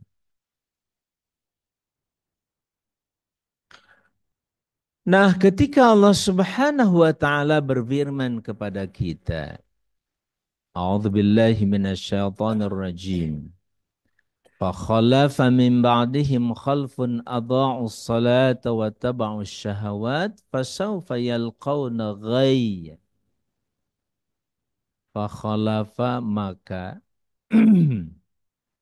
datanglah sesudah mereka. Khalafa datang atau menggantikan min khalfihim sesudah mereka. Khalfun pengganti, suatu generasi pengganti. Jadi kalau saya suatu saat wafat digantikan oleh misalkan Ustadz Fatur. Ya, digantikan oleh kalian anak-anakku sekalian. Saya meninggal dunia, maka pasti harus ada yang menggantikan. Nah kalimat ini, Kania, kalimat terkait dengan masalah istikhlaf. Istikhlaf itu konsep yang terkait dengan kekhilafahan. Di sini juga penting saya tegaskan kembali Bapak Ibu sekalian, khilafah itu jangan diartikan dengan kekuasaan seperti seorang raja atau seperti seorang presiden. Tidak harus. Istikhlaf itu merupakan suatu sistem yang, perhatikan, suatu sistem yang berlaku di dalamnya suatu cara penggantian. Ya, berlaku di dalamnya aturan penggantian. Ya, jadi misalkan si A digantikan dengan si B digantikan dengan si C. Seperti itulah namanya istikhlaf. Akar kata istikhlaf itu adalah meminta pergantian atau menuntut suatu pergantian. Dan itu merupakan watak dari kehidupan manusia. Maka disebut khalifah oleh Allah. Ini ja'ilun fil ardi khalifah. Substansi khilafah itu adalah pergantian tadi. Bisa difahami? Ya. Inti daripada istikhlaf itu adalah sebuah proses pergantian. Itu harus difahami oleh kalian. Makanya di ayat ini siklus pergantian itu betul-betul ditegaskan. Kemarin ketika Allah memaparkan kisah mengenai Nabi Allah Zakaria, dilanjutkan tentang Nabi Allah Yahya. Berikutnya cerita tentang Maryam alaihissalam dengan putranya yaitu Nabi Allah Isa. Setelah itu kemudian bicara tentang Nabi Allah Ibrahim. Ya, sesudah Nabi Allah Ibrahim bicara tentang Nabi Musa alaihi salam, kemudian tentang Nabi Allah Yakub, Nabi Allah Ishak, semuanya berlaku yang disebut dengan istikhlaf tadi. Satu sama lain saling menggantikan. Nabi Idris digantikan oleh Nabi Nuh digantikan oleh Nabi Allah Ibrahim alaihissalam, Nabi Allah Ibrahim digantikan oleh Nabi Allah Ishak. Nabi Allah Ishak digantikan oleh Nabi Allah Yakub. Yakub digantikan oleh Nabi Allah Yusuf. Ya, Nabi Allah Yusuf digantikan oleh Nabi Allah Musa. Nabi Allah Musa digantikan oleh Nabi Allah. Halo. Ya, Harun alaihissalam. Nabi Allah Harun. Seperti itulah siklus istikhlaf. Jadi itu pemahaman pertama dan paling substantif, paling mendasar dari kata istikhlaf itu. Jadi jangan istikhlaf itu hanya dipahami sebagai sebuah kekuasaan politik. Ya, bahkan istikhlaf itu menjadi kekuasaan yang bersifat sosiologis, bersifat sosial, tidak hanya politik tapi jauh lebih mendasar. Sehingga Bapak Ibu sekalian, kalau seperti itu pergantian terjadi, maka setiap orang juga berperan sebagai khalifah. Khalifah itu artinya sebagai pengganti sebelumnya. Saya sebagai pengganti sebelumnya, nanti saya digantikan oleh anak-anak para santri, oleh Abdul Aziz Rantisi misalkan, itu semuanya akan berlaku Abdul Aziz. Itu konsep istikhlaf. Paham? Oke. Fakhalafa min ba'dihim khalfun. Nah, hadirnya seorang pengganti itu jangan sampai seperti yang digambarkan pada ayat ini. Adha'us salata wa taba'us syahawat.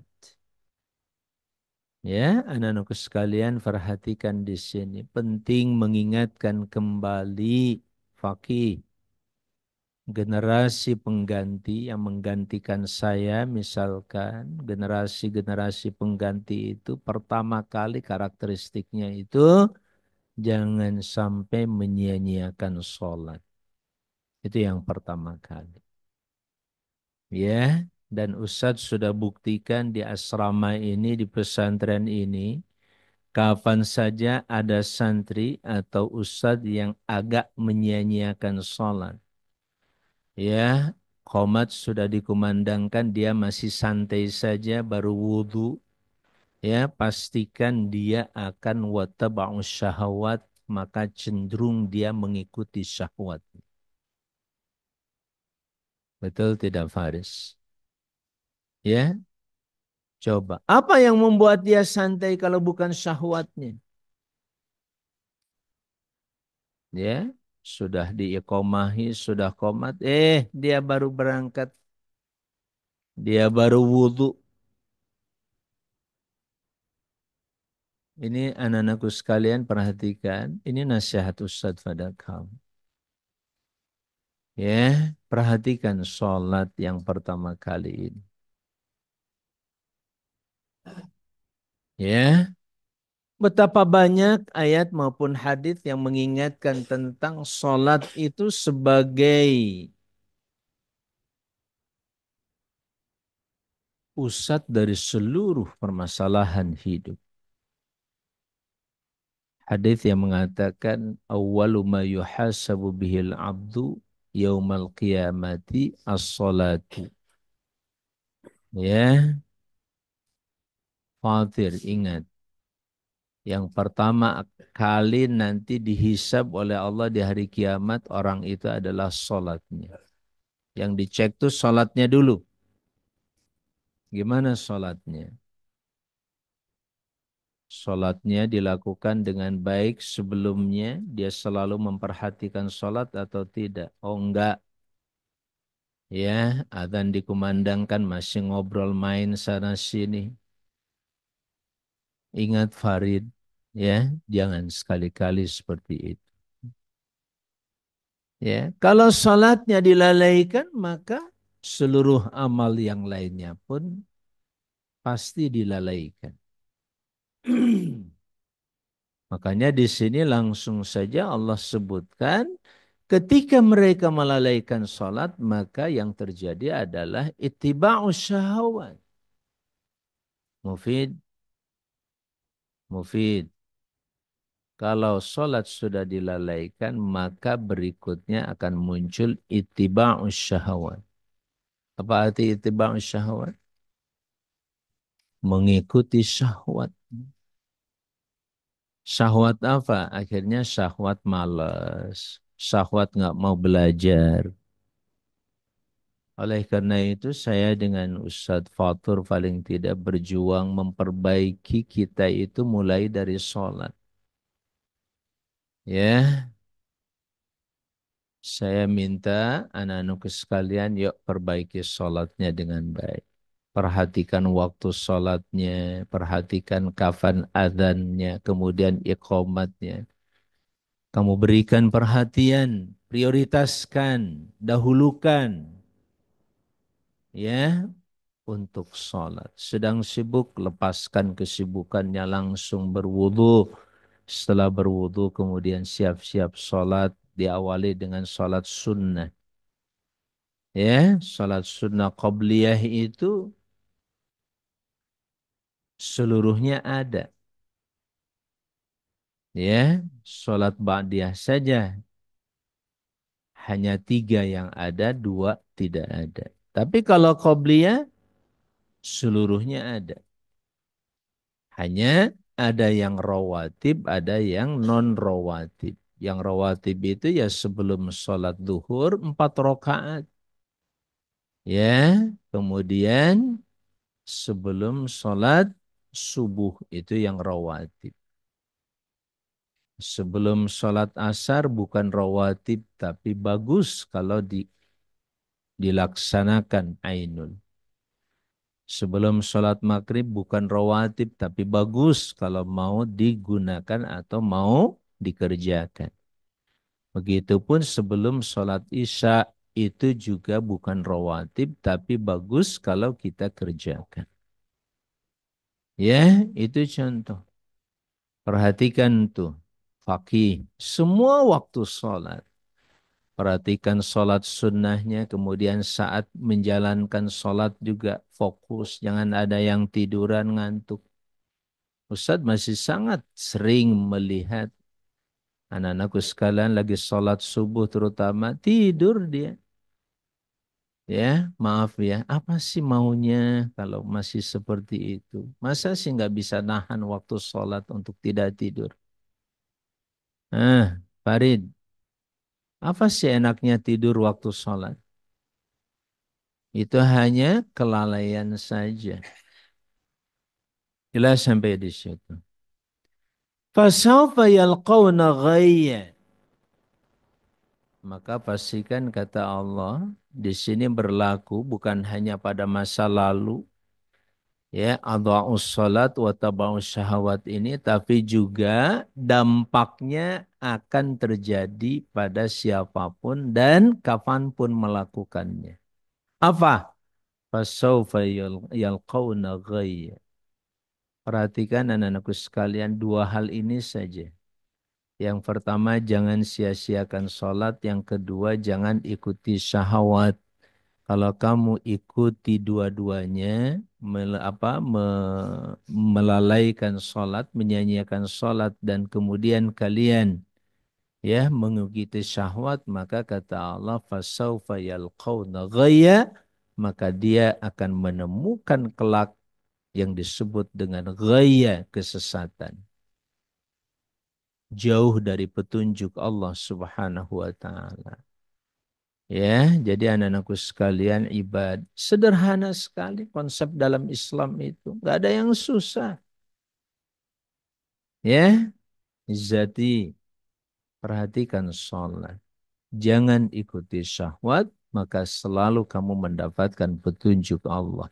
Tidak akan bertemu dengan kesesatan. Jadi di situ penyakit generasi. Ya, penyakit generasi berikutnya Allah sudah ingatkan jangan sampai itu terjadi, ya. Illa man taba wa amana wa amila salihah. Nah, segera di situ jadilah orang yang bertobat, yakin kembali kepada Allah Azza wa Jalla. Kenapa selalu tobat dan iman itu sering kali disatukan? Karena tobat tanpa iman itu tidak ada gunanya. Begitupun iman tanpa tobat berkurang nilainya. Ya, maka dia harus selalu yakin kembali kepada Allah dan dia membangun keimanannya terus wa amila salihah, ditindaklanjuti dengan amal saleh. Kalau santri ditindaklanjuti dengan membaca-baca buku, mencatat ilmu pengetahuan yang bermanfaat, seperti itu kan ya. Faulaika yadkhulunal jannata. Sederhana sekali Hana, lihat. Maka mereka itulah yang akan memasuki sorga. Wala yudlamuna syai'a. Dan mereka tidak pernah akan dizalimi oleh Allah sedikit pun. Jannati adnin allati wa'adar rahmanu ibadah. Yaitu surga-surga Aden yang Allah Ar-Rahman telah menjanjikan kepada hamba-hambanya bil ghaibi, dengan kegaiban. Ya, karena yang Allah janjikan itu seluruhnya gaib. Mana surga belum kelihatan? Iya, tapi surga sudah ada, hanya memang belum terlihat oleh kamu hari ini. Ya, innahu kana wa'duhu ma'tiya. Dan sungguh Allah Subhanahu wa taala itu maha menepati janjinya. Allah nggak pernah akan melanggar janji sedikit pun, Mai. Hanya masalah waktu saja yang kadang-kadang membuat kita gundah gulana, itu masalah waktu. Solihah. Mana solihah? Masalah apa solihah? Tinggal masalah waktu aja. Luar biasa ya anak-anakku sekalian. Hidup kita ini berbagai peristiwa terjadi, kemudian hanya satu komponen terpenting lainnya, yaitu waktu menguji kita. Ya, waktu menguji kita. Jangankan yang tidak kasat mata alias sesuatu yang bersifat gaib. Yang kasat mata saja, misalkan kita lihat buah. Begitu kita menanam sebulan, 2 bulan, setahun, 2 tahun, pas 3 tahun, wah, buah durian saya sudah mulai berkembang nih. Bisa langsung nggak kita memetiknya? Kalau itu sesudah menunggu 3 tahun, boleh dipetik? Belum boleh. Saya harus liatin dulu. Tunggu ya sampai matang. Bahkan menjelang matang pun kita harus ikat dulu supaya dia nanti jatuh sendiri. Kalau sudah jatuh sendiri, saat itulah baru bisa dinikmati. Berapa tahun? Hah? 3 tahun lebih kita harus menunggu. Jadi kalau kamu sekarang baru menanam ilmu pengetahuan, berapa tahun kita akan memetiknya? Ini penting saya mengingatkan diri saya, makanya Allah mengatakan watawasau bil haqqi watawasau bis sabr, ya. Di dalam memahami kebenaran, kemudian kita menancapkan dan menanamkan kebenaran sampai berbuah kebenaran itu. Perlu waktu atau tidak? Makanya perlu waktu. Disitulah sucita surah itu diawali dengan sumpah waktu. Wal asri demi waktu. Ya, waktu itulah yang akan menguji kamu istiqomah atau tidak dalam kebenaran sampai akhirnya kamu mendapatkan hasil. Apalagi fadli hasil yang paling menentukan itu nanti justru setelah kematian alias di hari kiamat. Hasil yang masih kita dapat di dunia itu masih proses, masih sebab. Akibat itu tetap nanti yang paling menentukan kapan? Hari kiamat. Ya, nah, anak-anakku sekalian, Fadli tadi Ustadz sudah cerita tentang konsep pentingnya fikih prioritas. Kalau sudah paham makna hidup, tentang hidup seperti apa, maka kamu harus bisa memahami tentang skala prioritas. Mana yang harus didahulukan, mana yang harus dibelakangkan, mana yang harus dikedepankan. Karena itulah cara hidup yang benar. Ya, karena kalau kita mengerjakan semuanya sangat tidak mungkin. Ya, saya ingin mengerjakan makan dengan sholat berbarengan, ya nggak bisa lah, Farid. Kalau mau makan, mau sholat. Mana dulu? Ya sudah sholat dulu. Kecuali kalau makanannya sudah terhidang ada di hadapan mata kamu, misalkan, ya sudah makan dulu. Ya, kalau waktu sholatnya masih cukup panjang. Tapi kalau waktu sholatnya mepet, tetap sholat dulu yang didahulukan. Begitulah cara hidup. Ya, jadi skala prioritas juga menjadi pemikiran dan pemahaman kita di dalam mengambil keputusan. Ya, innahu kana wa'duhu ma'tiya. Dan Allah Subhanahu wa taala itu Maha menepati janjinya. La yasma'una fiha lagwan illa salama. Allah jelaskan dan Allah jabarkan kembali kenikmatan surga Aden itu. Pertama, surga Aden merupakan janji Allah yang pasti ditepati. Kemudian la yasma'una fiha, di surga Aden itu kalian sepanjang di surga Aden itu tidak pernah akan mendengar di surga itu lagwan. Ya, perkataan-perkataan yang main-main saja, tidak ada manfaatnya. Illa salama, yang ada adalah ungkapan selamat, selamat, selamat. Selamat ya Kania, kamu sudah masuk surga. Selamat ya Aura, kamu sudah masuk surga. Selamat ya Izzati, kamu sudah masuk surga. Selamat ya Fat, kamu sudah masuk surga. Ya, ucapan selamat itu akan luar biasa anak-anakku sekalian. Nah, kita waktu di dunia begini anak-anakku sekalian, Allah ingatkan akan peristiwa ini yang pasti terjadi. Pasti terjadi nggak? Pasti terjadi. Ya, dan ini yang membuat hati mukmin bahagia. Ini yang membuat hati orang beriman itu bahagia. Ya, sampai-sampai kita lihat kebahagiaan saudara-saudara kita di mana? Di Gaza. Bagaimana nggak bersedih, bapaknya sudah meninggal, dibom, dibunuh. Ibunya sudah tiada, kakak, adik, seluruh keluarganya udah habis. Tapi dia tetap bahagia dengan janji surga Allah Subhanahu wa taala. Apalagi yang diwafatkan tadi dari keluarganya, Allah sudah janjikan surga untuk mereka. Al-Jannah terlihat pada wajah mereka saat meninggal dunia itu wajah yang cerah tersenyum. Kenapa tersenyum?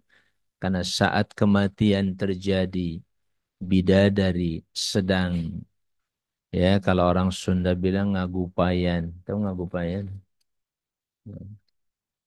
Apa?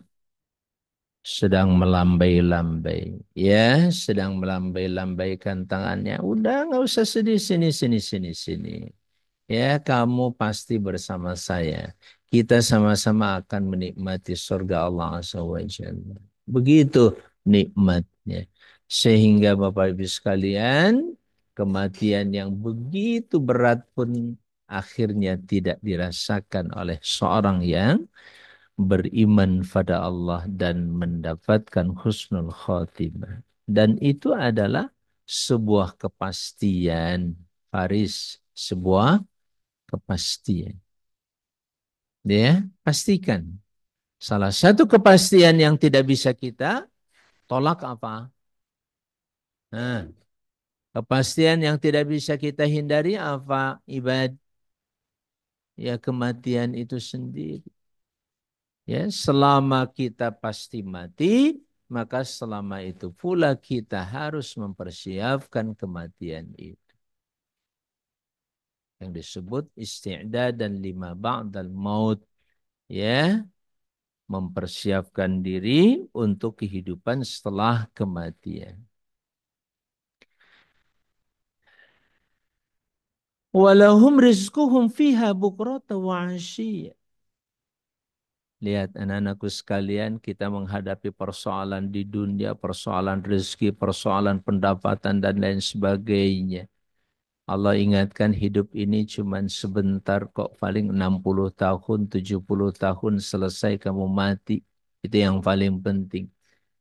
Nah, pada saat kematian itu dijemput oleh surga, maka surga dinyatakan oleh Allah walahum rizquhum fiha bukrata wa ashiya. Di surga itu Farid, ya Faris, hey, rizki mereka di dalamnya di pagi maupun sore hari. Kamu nggak bayangkan gimana itu rizki surga itu. Kamu mau ngapain saja, minta apa saja, semuanya sudah tersedia. Kalau anak muda kan berpikirnya sebenarnya begitu tuh. Mai, mikir anak muda itu selalu ingin senang. Betul tidak? Ada yang pengen menderita enggak? Ya, Allah janjikan kesenangan ini tuh. Ya, Abdul Aziz Rantisi. Allah janjikan kesenangan ini. Kamu masuk surga, tempat yang begitu luas, luar biasa, indah. Semuanya pasti merindukan kesenangan. Ngapain kita kerja hari ini, capek-capek? Kecuali nanti kalau sudah bekerja ternyata dapat cuan berapa sehari saya dapat 50 juta. Wow, aku bisa ngapain aja dengan 50 juta sehari. Aku bisa pergi kemanapun dengan 50 juta itu. Bersenang-senang aja terus. Saudara-saudaraku sekalian, hamba-hamba Allah, bersabarlah sejenak. Ya, bersabarlah sejenak. Mungkin hari ini kita tidak bisa bersenang-senang. Tapi pastikan setelah kematian itu yang Allah janjikan. Tilkal jannatul lati nurithu min ibadina man kana taqiyya. Surga itu kami wariskan dari hamba-hamba kami. Siapapun yang bertakwa. Nah, disinilah nilai universal. Allah tidak sebutkan ini hanya untuk generasi yang dulu. Apalagi para nabi Ibrahim, Musa, Isa, dan seterusnya. Tidak. Tapi semua akan dapat sepanjang mereka bertakwa pada Allah Azza wa Jalla.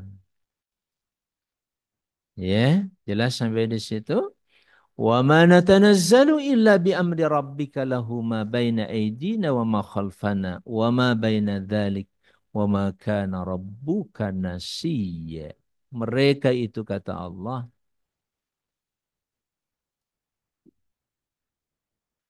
dan tidaklah kami, di sini khususnya Jibril alaihi salam turun kecuali dengan perintah Tuhanmu. Jadi semuanya atas perintah Allah. Kata Allah, senangkan tu ahlul jannah. Ya, nikmatkan mereka dalam kehidupan di sorga itu. Jadi solihah kita hanya perlu bersabar berapa tahun solihah? Sol, berapa tahun? Nggak tahu ya, umur kita kan nggak tahu. Fat. Ya paling nambah 50 tahun. Fat sekarang berapa tahun? Hah? 15 ya, berarti tambah katakanlah 50 tahun, 65. Tunggu aja cuma 50 tahun. Ya, begitu Fat, tunggu 50 tahun. Bersabar ya, dan tidaklah kami Jibril turun ya, kecuali dengan perintah Tuhanmu. Kepunyaannya lah apa-apa yang ada di hadapan kita. Ya, lahu ma baina aidina wa ma khalfana, dan apa yang ada di belakang kita serta apa-apa yang ada di antara keduanya. Depan belakang itu ada sesuatu. Ya, sucita depan belakang ada. Ada apa? Ada peristiwa, ada berbagai kejadian dalam kehidupan kita. Nah, seluruhnya sucita milik Allah. Wa ma kana rabbuka nasiya, pastikan Tuhanmu tidak pernah lupa terhadap semua peristiwa yang terjadi di antara kita, di sekitar kita, di depan kita dan di belakang kita. Di depan kita melakukan sesuatu, di belakang kita sudah pernah melakukan sesuatu. Nah, di antara keduanya ada kita sedang mengerjakan sesuatu. Ke depan akan kita kerjakan. Yang belakang sudah kita kerjakan. Yang sekarang sedang kita kerjakan. Semuanya milik Allah Subhanahu wa ta'ala. Wallahu alam, Bapak Ibu yang berbahagia, itulah ibrah. Ya, beberapa pelajaran dari surah Maryam berikutnya dari ayat yang ke-59 sampai ke ayat 64. Ya, saya sampaikan sementara secara global dulu. Nanti insya Allah kalau ada waktu kita akan kupas beberapa ayat maupun firman Allah ini secara lebih rinci. Tapi paling tidak bahwa tadi sudah digambarkan ada suatu proses istikhlaf. Hidup tidak bisa lepas dari pergantian.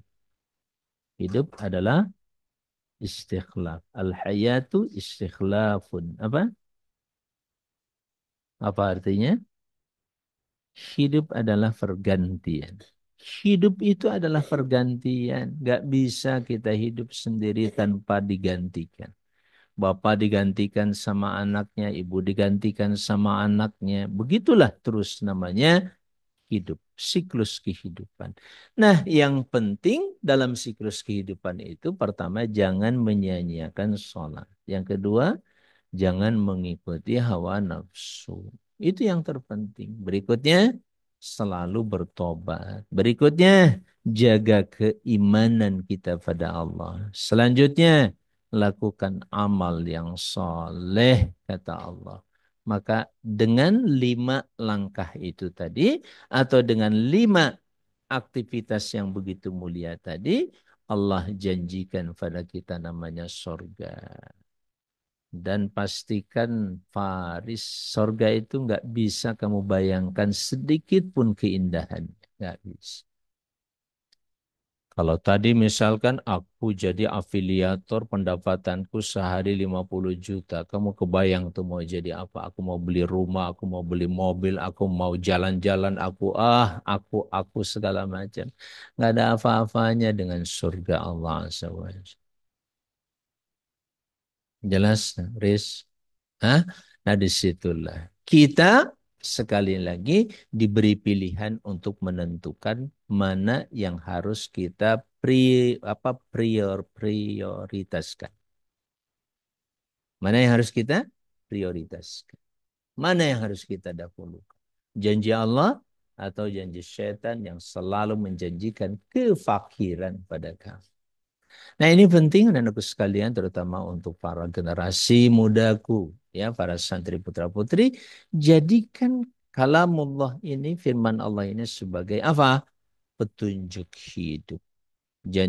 Jadikan sebagai petunjuk dalam kehidupan ini. Tidak ada dalam Quran cerita masa lalu kecuali pasti ada pelajaran berharga buat kita. Apalagi yang hari ini dan juga yang akan datang. Wallahul muwaffiq ila aqwamit thoriq. Wassalamualaikum warahmatullahi wabarakatuh.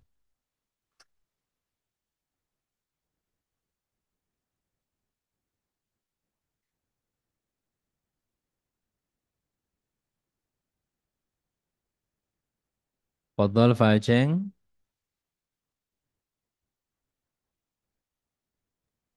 Baik, dipersilahkan bagi Bapak Ibu atau para santri yang ingin bertanya, memperkaya kajian pada kesempatan pagi hari ini. Kami persilahkan. Dari Profil sudah membuka kamera, dipersilahkan Prof. Mungkin ada yang disampaikan. Mangga, Ya, silakan. bisa saja. Assalamualaikum warahmatullahi wabarakatuh, Pak Kiai. Waalaikumsalam warahmatullahi wabarakatuh. Dipersilahkan Prof. Eh, ini baru saja saya bergabung dengan teman-teman di Jogja, membahas integrasi iman dan ilmu, integrasi ke ilmuwan. Kata kuncinya juga bagaimana membumikan Al-Quran dalam segala aspek kehidupan. Ya. Tapi saya sampaikan bahwa integrasi iman dan ilmu dalam sikap dan tindak laku itu diawali dengan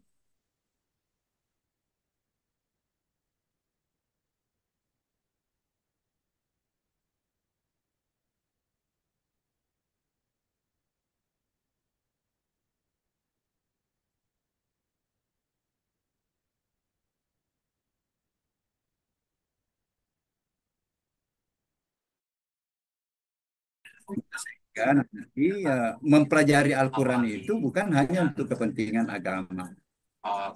Sehingga pandangan-pandangan dikotomi itulah yang perlu memang dirubah ya, dirubah cara pandang kita. Dan sekali lagi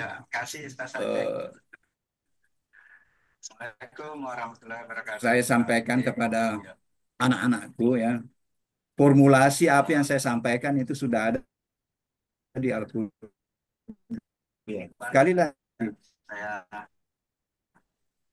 sudah ada di Al-Quran 2 ya. Nah, itu loh.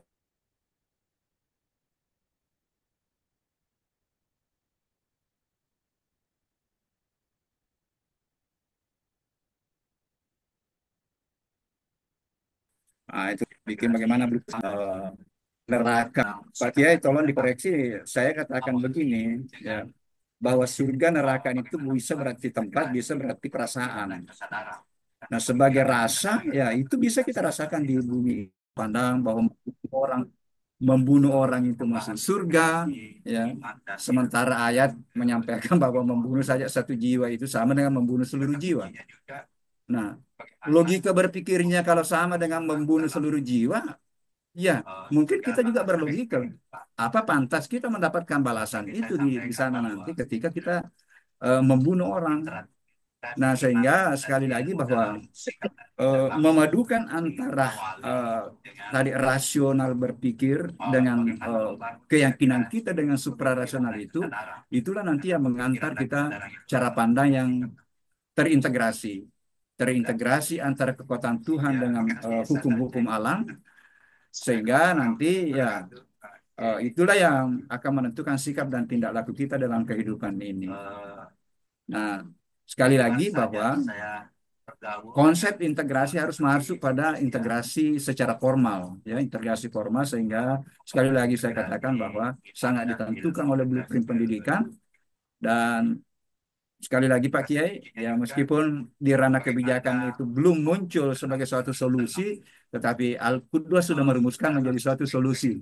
Sehingga anak-anakku hakul yakin bahwa saya kasih lagi penguatan bahwa Andalah yang akan menjadi pemegang peradaban ketika nanti tidak ter ini lagi, ya, tidak ter apa hilang lagi apa yang dipelajari di pesantren ini. Jadi upayakan nanti bahwa untuk lanjut di perguruan tinggi, upayakan bahwa yakin bahwa tidak keluar atau tidak hilang lagi apa yang kita dapatkan di Akudo ini. Saya kira itu Pak Kiai. Assalamualaikum warahmatullahi wabarakatuh. Assalamualaikum warahmatullahi Waalaikumsalam. wabarakatuh. Baik Pak Prof ya, yang untuk kesekian kali saya berterima kasih kepada Prof atas supporting kami dalam kajian ini. Dan ini tentu saja sangat berarti ya, bahwa kita mengkaji kitabullah ini setiap pagi tentunya memiliki nilai yang luar biasa ya Prof. Dan nilai yang luar biasa ini alhamdulillah sudah kita sering dapatkan melalui rumusan-rumusan kehidupan yang insya Allah jauh lebih pasti begitu ya, dan jauh lebih abadi nanti buat kita semuanya. Nah, saya mau menambahkan terkait dengan pemahaman mengenai jannah, surga. Tetap Rob, kita harus bisa memahami antara dua dimensi, ya, dimensi fisik dengan dimensi metafisiknya begitu. Artinya dimensi fisik itu tetap bahwa surga itu ada. Surga itu secara fisik nanti berupa berbagai kenikmatan demi kenikmatan yang tadi paling tidak di dalam surah Maryam sudah disebutkan ya.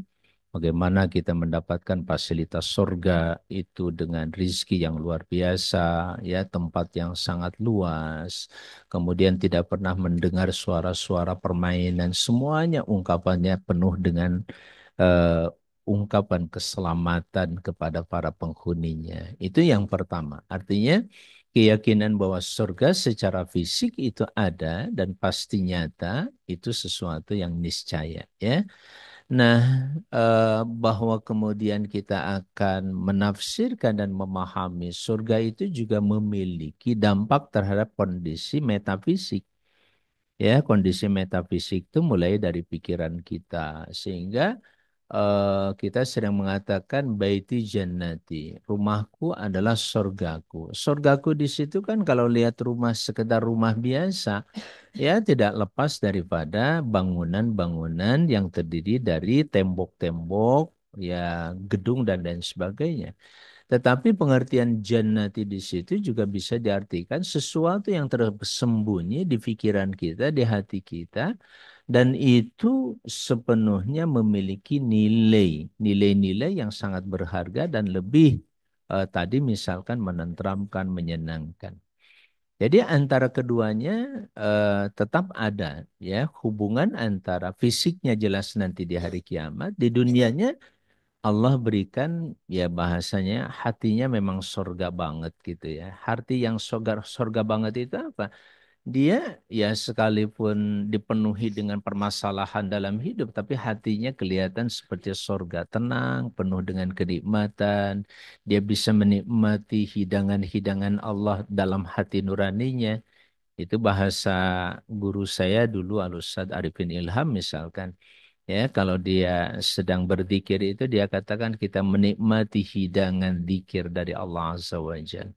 Ya, jadi itu juga kalau dalam istilah peribahasa atau ilmu tata bahasa ya ada ada personifikasi gitu, mempersonkan seakan-akan dia manusia padahal dia benda. Ya, contoh dia sangat membahagiakan saya misalkan batu ini luar biasa ya memiliki kekuatan dan kekokohan yang bisa membangkitkan semangat kita umpamanya. Nah, itu contoh gaya-gaya personifikasi. Nah, di dalam tafsir atau di dalam Al-Qur'an dikenal balaghah. Balaghah itu bagaimana peribahasa, tata bahasa dan apa ya, gaya bahasa yang sangat hebat dan dahsyat luar biasa. Begitu ya, Prof, pengertiannya. Jadi tetap dua-duanya bisa diambil, ya. Saya sering mempertemukan dua pemahaman tadi itu, pemahaman yang fisik dan pemahaman yang metafisik. Bahwa surga ini orang ini surga banget gitu. Artinya kayak kayak di surga aja orang ini gitu ya. Dia sangat penuh dengan hormat, kehormatan, penghargaan, kemuliaan, selalu mengucapkan selamat terhadap orang lain. Ya, nah itu. Dan memang Bapak Ibu sekalian, sebelum kita memasuki surga, akhlak orang calon penghuni surga itu sudah Allah tampilkan di dunia ini. Sekali lagi apa? Sebelum kita memasuki surga, akhlak dan kepribadian calon penghuni surga itu sudah Allah tampilkan di dunia ini. Ya, misalkan sikap dan sifat penyabarnya, sifat dan sikap syukurnya. Dan itu akhlak orang-orang penghuni surga nantinya. Itu yang paling penting. Jadi bagaimana kita berakhlak dengan akhlak para penghuni surga. Ya, berbeda dengan akhlak penghuni neraka. Akhlak penghuni neraka itu saling caci memaki begitu ya. Umay, wah saling caci memaki. Ya, saling apa itu ngejelek-jelekan satu sama lain, saling apa lagi, saling apa itu menggugat satu sama lain. Nah, sedangkan akhlak penghuni sorga atau akhlak calon penghuni sorga itu sebaliknya penuh dengan kerendahan hati, penuh dengan rasa apresiasi, hormat kepada orang lain, syukur pada Allah Azza wa Jalla, sabar, ya rendah hati dan seterusnya. Wallahu alam. Begitu Prof yang bisa saya tambahkan. Yang lain mangga silakan dari santri Kania. Kenapa?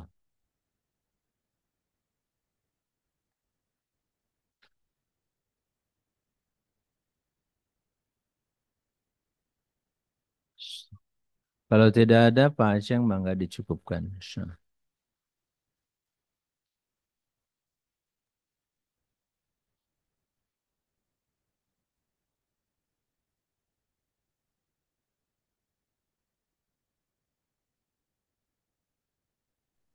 Kesempatan pagi.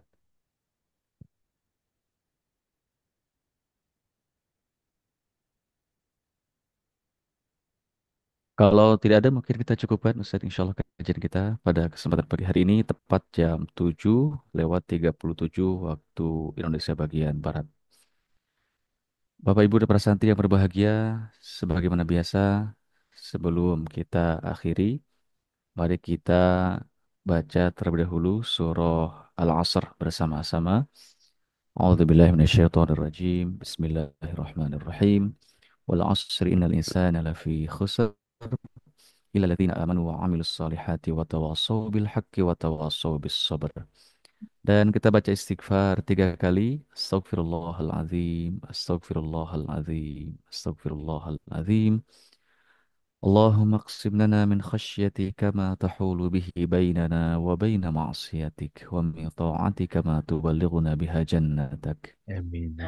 wa min al-yaqini ma tuhawwinu bihi alaina masa'ib ad-dunya wa matti'na bi asma'ina wa absarina wa quwwatina ma ahyaytana واجعله الوارث منا واجعل ثأرنا على من ظلمنا وانصرنا على من عادانا Amin ya ولا Allah. تجعل مصيبتنا في ديننا ولا تجعل الدنيا أكبر همنا ولا مبلغ علمنا ولا تسلط علينا من لا يخافك ولا يرحمنا اللهم أعز الإسلام والمسلمين وأذل الشرك والمشركين ودمر أعداءك أعداء الدين اللهم انصر إخواننا المجاهدين والمسلمين المستضعفين في فلسطين وخاصة في غزة وفي كل مكان وزمان يا أرحم الراحمين سبحان ربك رب العزة عما يصفون وسلام على المرسلين والحمد لله رب العالمين سبحانك اللهم بحمدك Asyhadu an la ilaha illa anta astaghfiruka wa atubu ilaik. Jazakumullah khairan jasa kepada guru kita, kepada narasumber, kontributor, dan juga hadirin yang telah berkesempatan hadir pada kajian pagi hari ini. Mudah-mudahan senantiasa dalam lindungan Allah Subhanahu wa taala, bertambah keberkahannya, dijaga kesehatannya dan tentunya mendapatkan ilmu yang bermanfaat. Amin ya rabbal alamin. Naktafi bihadzal qadar wallahul muwaffiq ila aqwamit thariq. Wassalamualaikum warahmatullahi wabarakatuh. Waalaikumsalam warahmatullahi wabarakatuh. Waalaikumsalam warahmatullahi wabarakatuh. Terima kasih banyak Pak Kiai, Pak Aceh, makasih. Sama-sama, Prof. Jazakallah khair jaza.